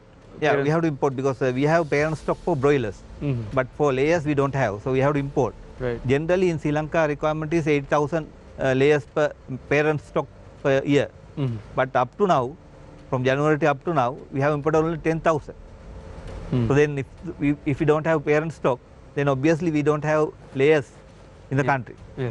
So in coming months, like by next April, there will be a huge shortage. So you can't afford that, because the farming, live bird farming is not a thing like building a house. So you need to have day old up to 16 week of age to get the production. And even at the 16 age of week, they don't give a proper production, because they give only 5% to 10%, and also pullet eggs, small eggs. So then if you can calculate the cost, then you can't earn by that particular pullet eggs. And also all the other raw materials, feed raw materials, the medicaments and the other material for housing requirements, and also the feeders and various things, electricity, fuel, everything. Also on that point, Dr. Susant, since you are a veterinarian, I think I should ask you this. Now we see a shortage of medicine across the board in Sri Lanka, and I personally experienced an incident where basically a dog had to be put into surgery, but then the lack of anesthesia, basically they halted it. So obviously you'd think that when it comes to animal welfare and vet hospitals, you'd get rid of medicine stocks that go there and rather focus them on hospitals basically. So is there a severe shortage of medicines when it comes to the veterinarian the sector, and should this be something that we should be alarmed about? In that case it is not so, because unlike in human medicine, we don't require a huge amount of stocks. Right. So then there is a scarcity based on some companies, they don't have dollars. So some of the products have been already registered under particular company, so other companies can't import. So that has been affected seriously because of the unavailability of foreign currency. But there is no such big threat in livestock sector and also in the pet sector. Right. I think in the days to come it will settle. There is no such a big problem. But so, Dr. Ajit, interestingly, I just want to drag your attention. Yes. Susant. So no, I just want to Dr. Ajit now. Dr. Ajit, I just want to drag your attention to the recent statement that was issued by UNICEF, which clearly articulates that out of 5.7 million people, including 2.3 million children, require humanitarian assistance in Sri Lanka, making it among the top 10 countries with the highest number of malnourished children. The UN agency expects the number to rise further.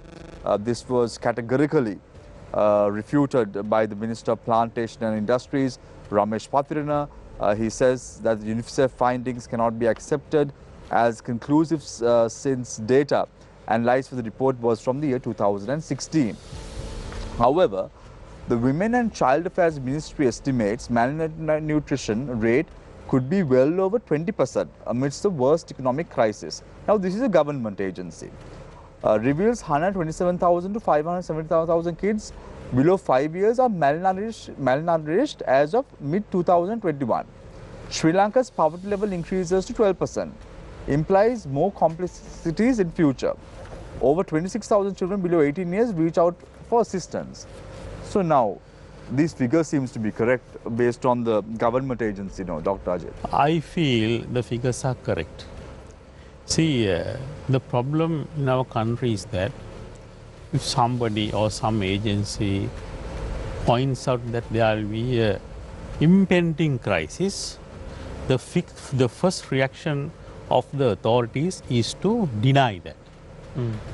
So this denial actually leads to another crisis, because to find a solution to a problem, first you must accept that there is a problem, right? So the same thing, as I told you earlier, as I said earlier, same thing happened during our economic crisis. How many authorities, how many people came forward and said that there is no economic crisis in Sri Lanka, and even if there is an economic crisis, we can manage. But the international, the findings or the revelations of international agencies are based on facts, data, the surveys done by them. Right. I don't know how a minister could come out and say, no, we deny. On which basis? On which basis can they deny? When there is a household survey done in Sri Lanka in the months of July and August by the World Food Programme, and they are saying that 7 out of 10 households are facing a food crisis. How can a person come out and say, whatever the high position he or she holds, how can a person come out and say, no, this is not correct? Even if such a person says it's not correct, it is our duty as professionals to say, no, the report must be correct based on statistics. Right? We are scientific people, we are not politicians. So when we say some certain things, we base our facts on surveys, statistics. Now, even before the onset of this economic crisis, we had high malnutrition rates. Now, to say that it would be 20%, I don't agree. It will become definitely about 20%, because we were already about 15%. Now, when the poverty doubles during 1 year from 13 to 25%, right? That is based on a finding which is in a World Bank report. The poverty has doubled during past 1 year. How can we say the malnutrition will only go up by about 5%? No, it's not correct. It has to be above that. And also, people have very little coping mechanisms. They don't have excess money. They have already pawned their jewelry. They have already pawned their valuables. They have borrowed money. And also, not only that, Sri Lankan government can't borrow money, because they have said that we can't pay our debts. So therefore, we have to depend on donor agencies, donations, to overcome this crisis. Now, for us to ask donations, first we must accept that there's a problem. Because UNICEF has said that the urgent need of the hour is $25.6 million US dollars to look after the needed families in the rural sectors of the country. Yeah, and also United Nations, the country office has said they need $45 million US dollars. And also overcome this. Now, we have acute crisis. We are facing acute crisis. Now, these donations would be to assist and overcome the acute crisis. Now, once during the period that we are coming out of the acute crisis, we must find long-term solutions. Now, to find long-term solutions, first thing is that we must fix our economy. Only if we fix our economy, we will be able to get at least some money from other countries, not donations, even loans, to assist our poor.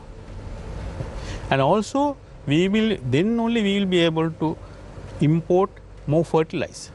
import, as he said, more parent birds.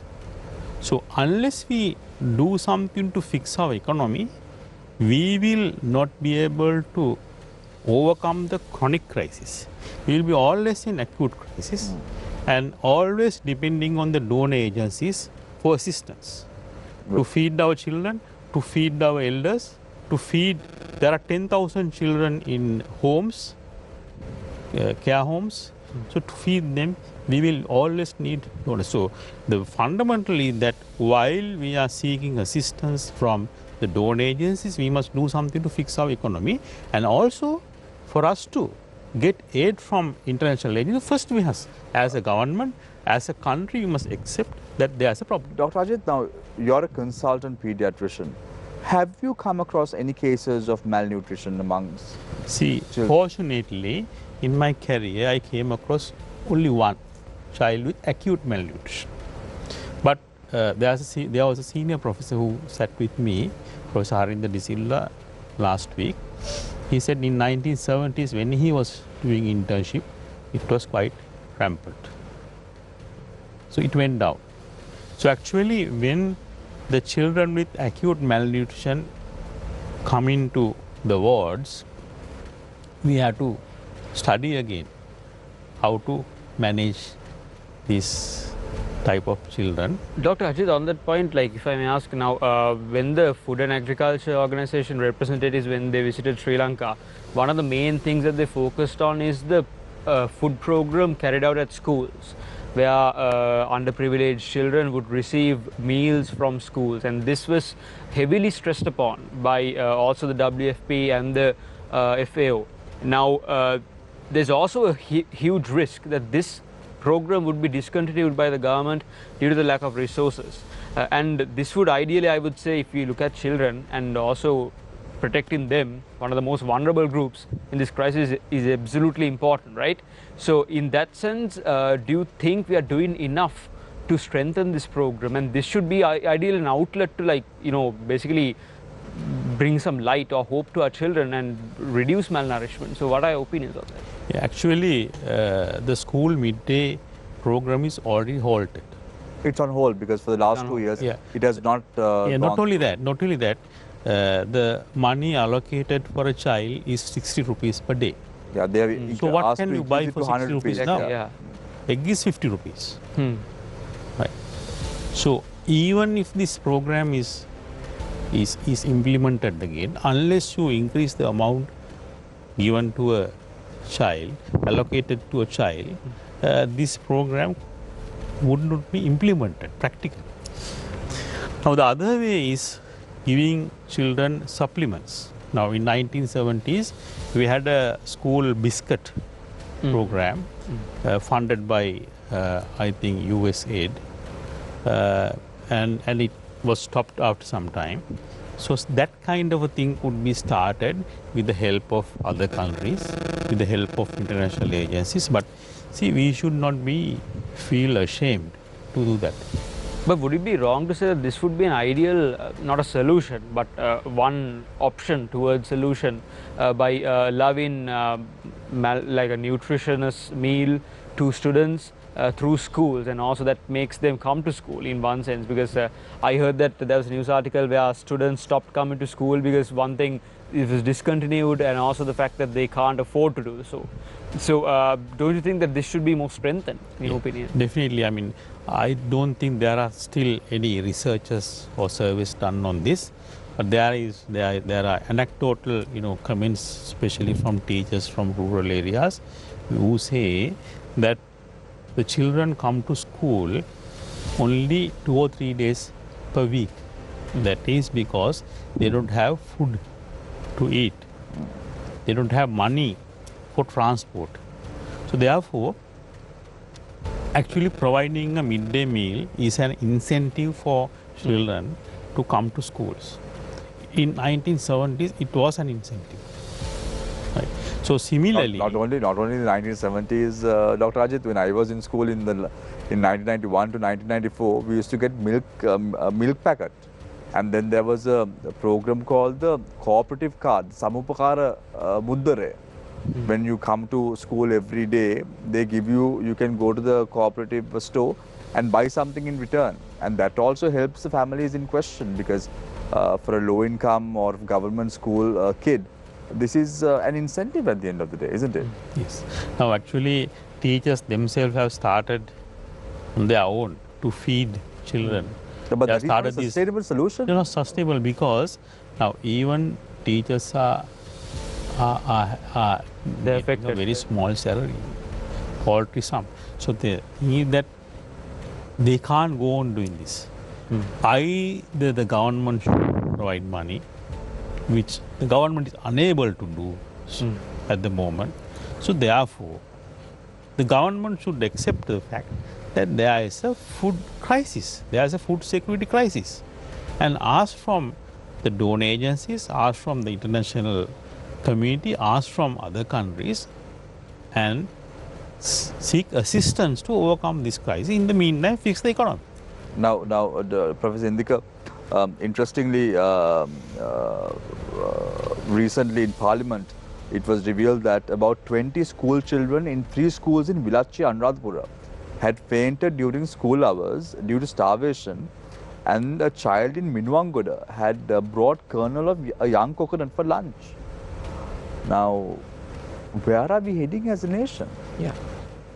So it's actually a very pathetic situation. Now, one might argue that a person fainting may not be due to, say, malnutrition, but that is basically like trying to say, look at the fingers when the moon is pointed out. There is an issue. There's definitely an issue which we need to look into. I mean, that is why we have to really move away from focusing only on the malnutrition, which is the effect. We have to look at the cause. That's very important.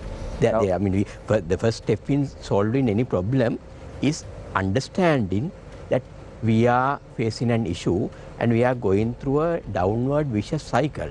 But what I don't understand is, Professor Indika, when the situation is so dire, we are in a dilemma at the moment. Now the Minister of Health is telling Parliament that we shouldn't generalize these issues.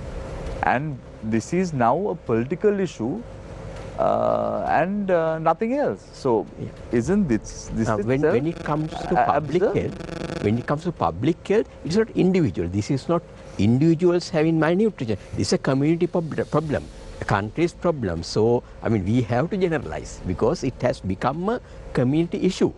Even though it may be individuals who are affected, ultimately it has become a community issue because the root causes are very much socio-economic. I wish, Professor Indika, someone in the public point the finger at these ministers and ask them to first of all pay the electricity bill and the water bill in your house.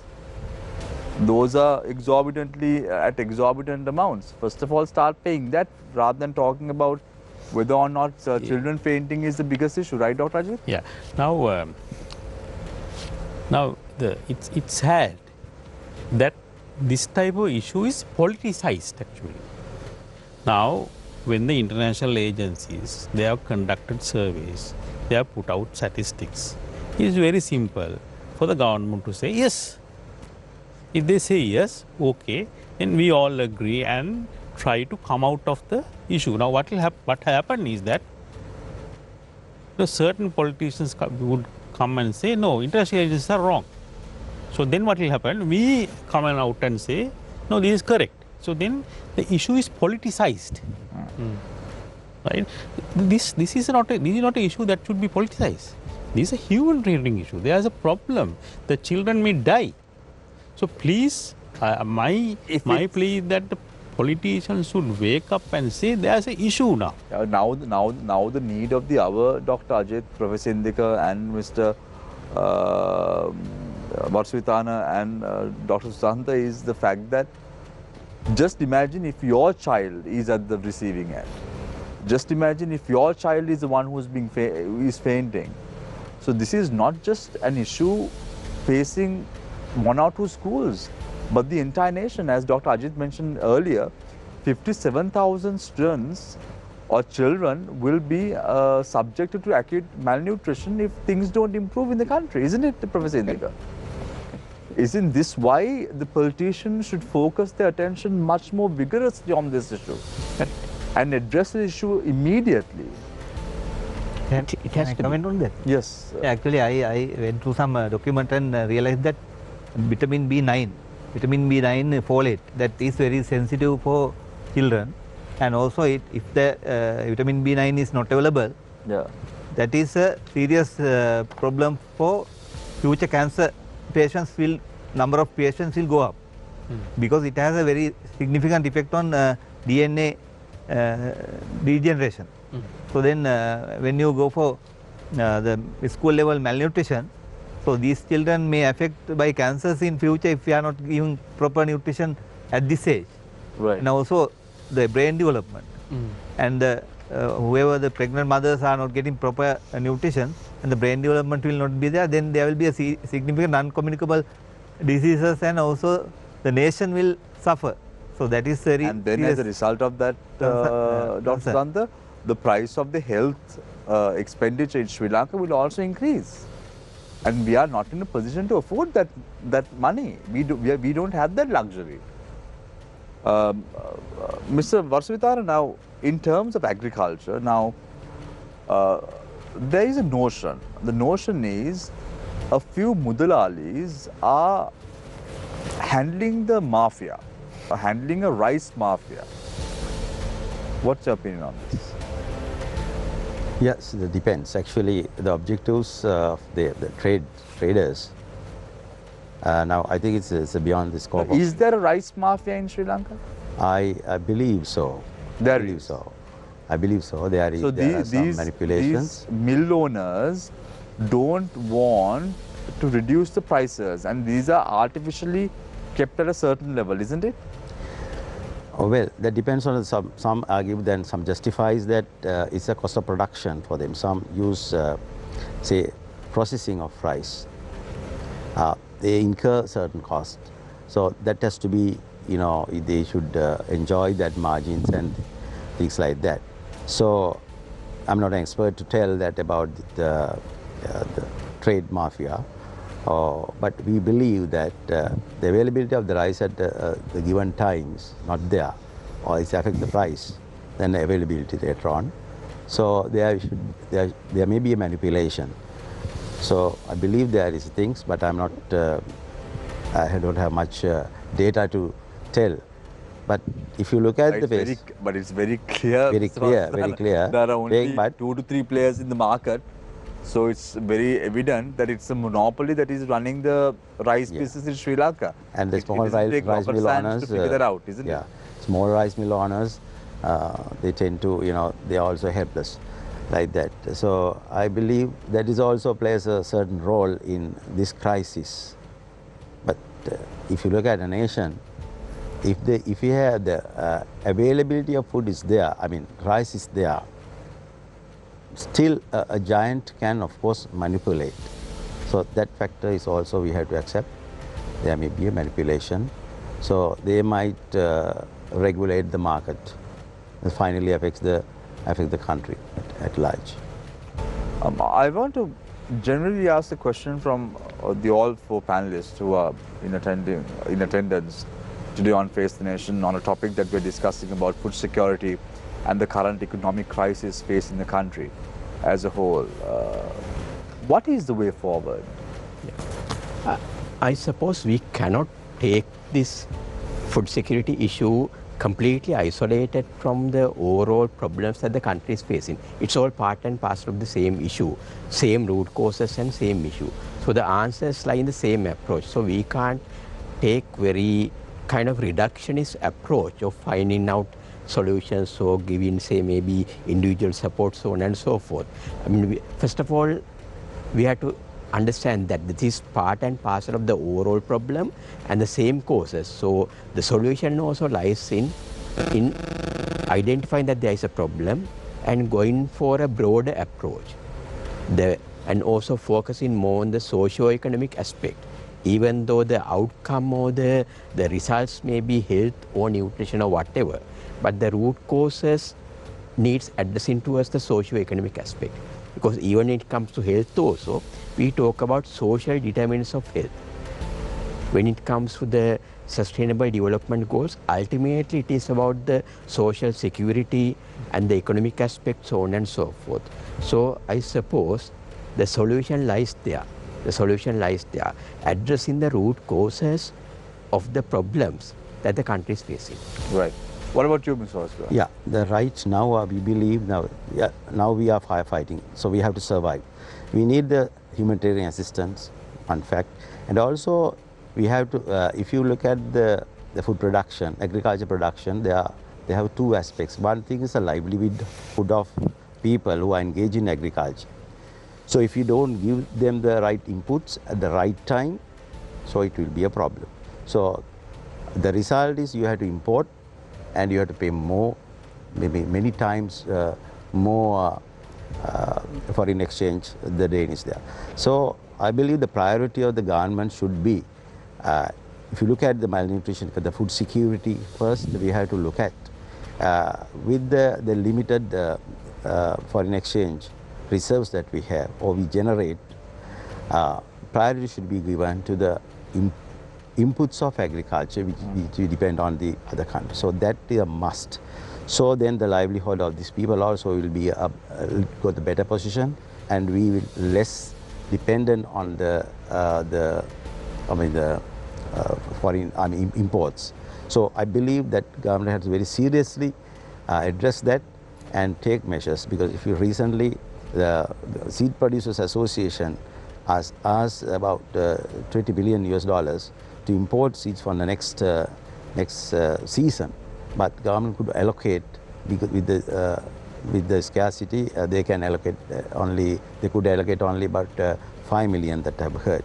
So I believe without seeds, without reasonable fertilizer and the agrochemicals, without these inputs we cannot feed the nation. Then we have to go for imports, which is a worse. So but 10 times more the foreign exchange drain. So the priority, I believe, as you said, the fuel is also one of the priorities. So inputs, especially with the other industries, agriculture industries, you have to Right. prioritize. So whatever the thing, allocations percentage, the priority should be given to the agriculture inputs.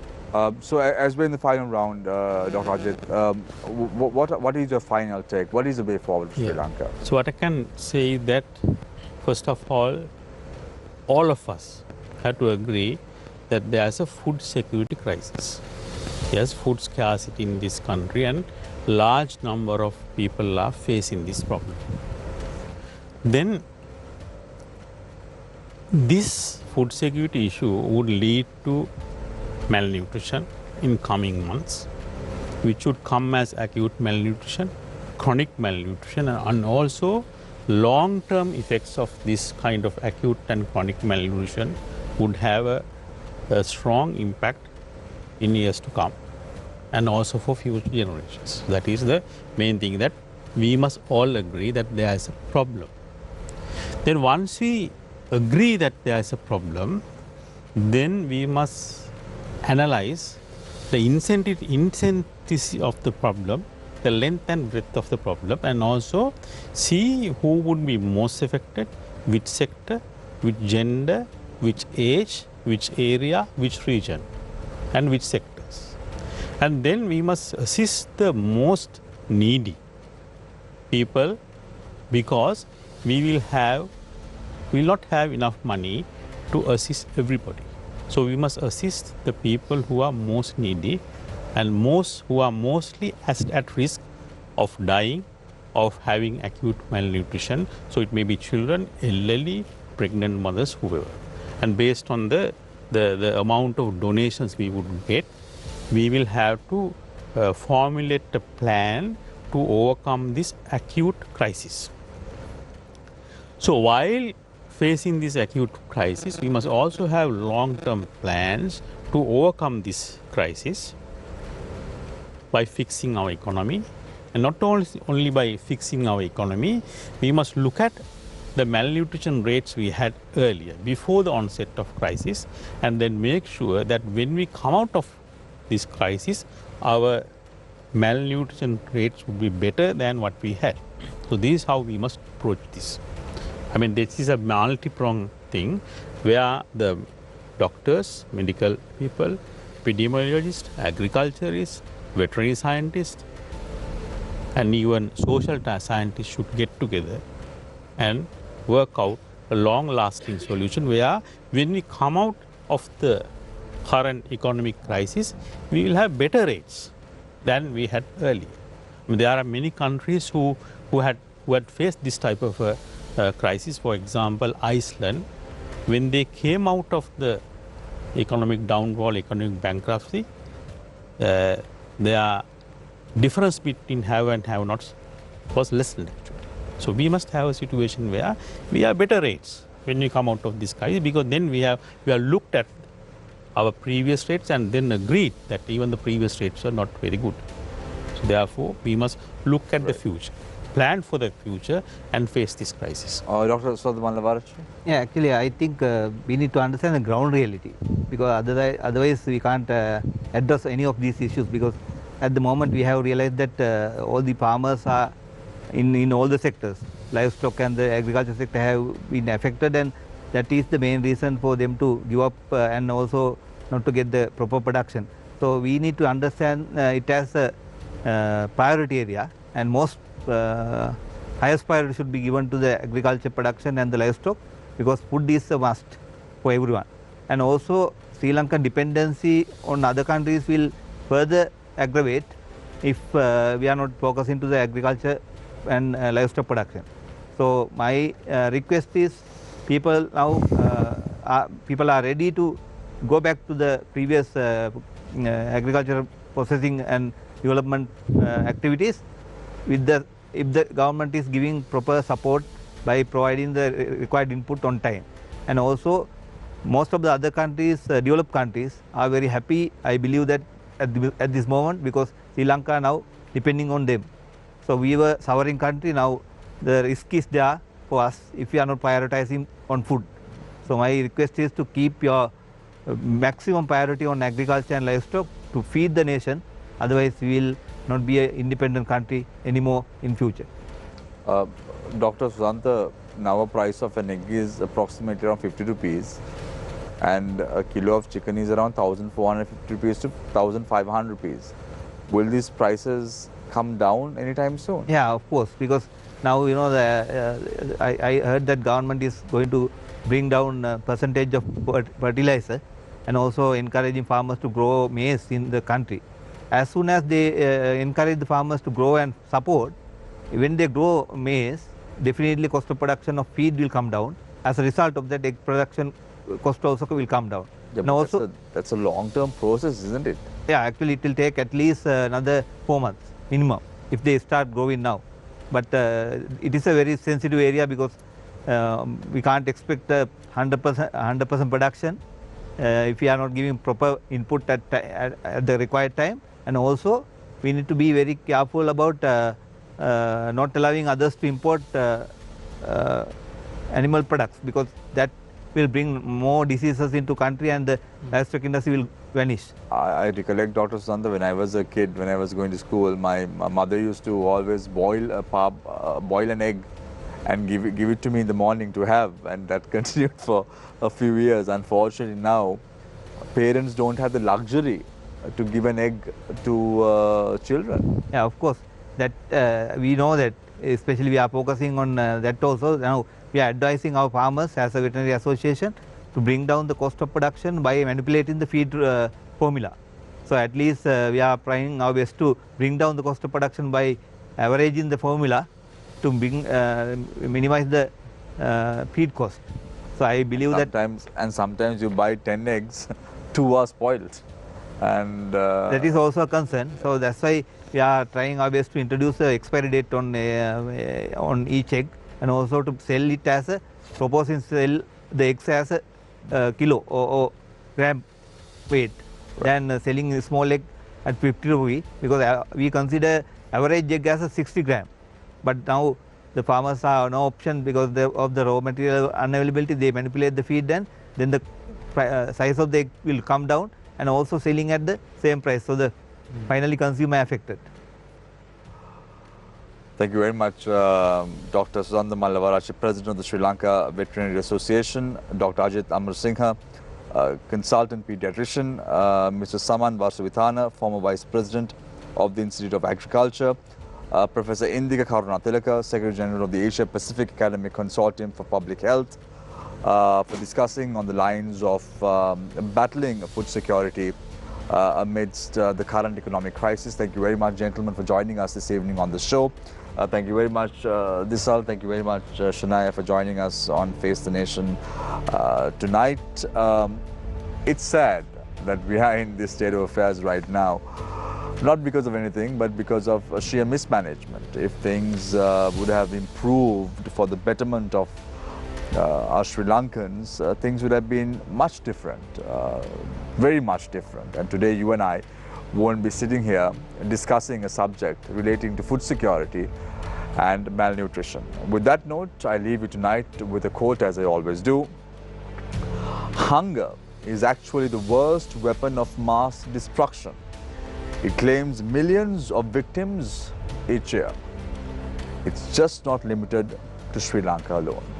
Take care and good night.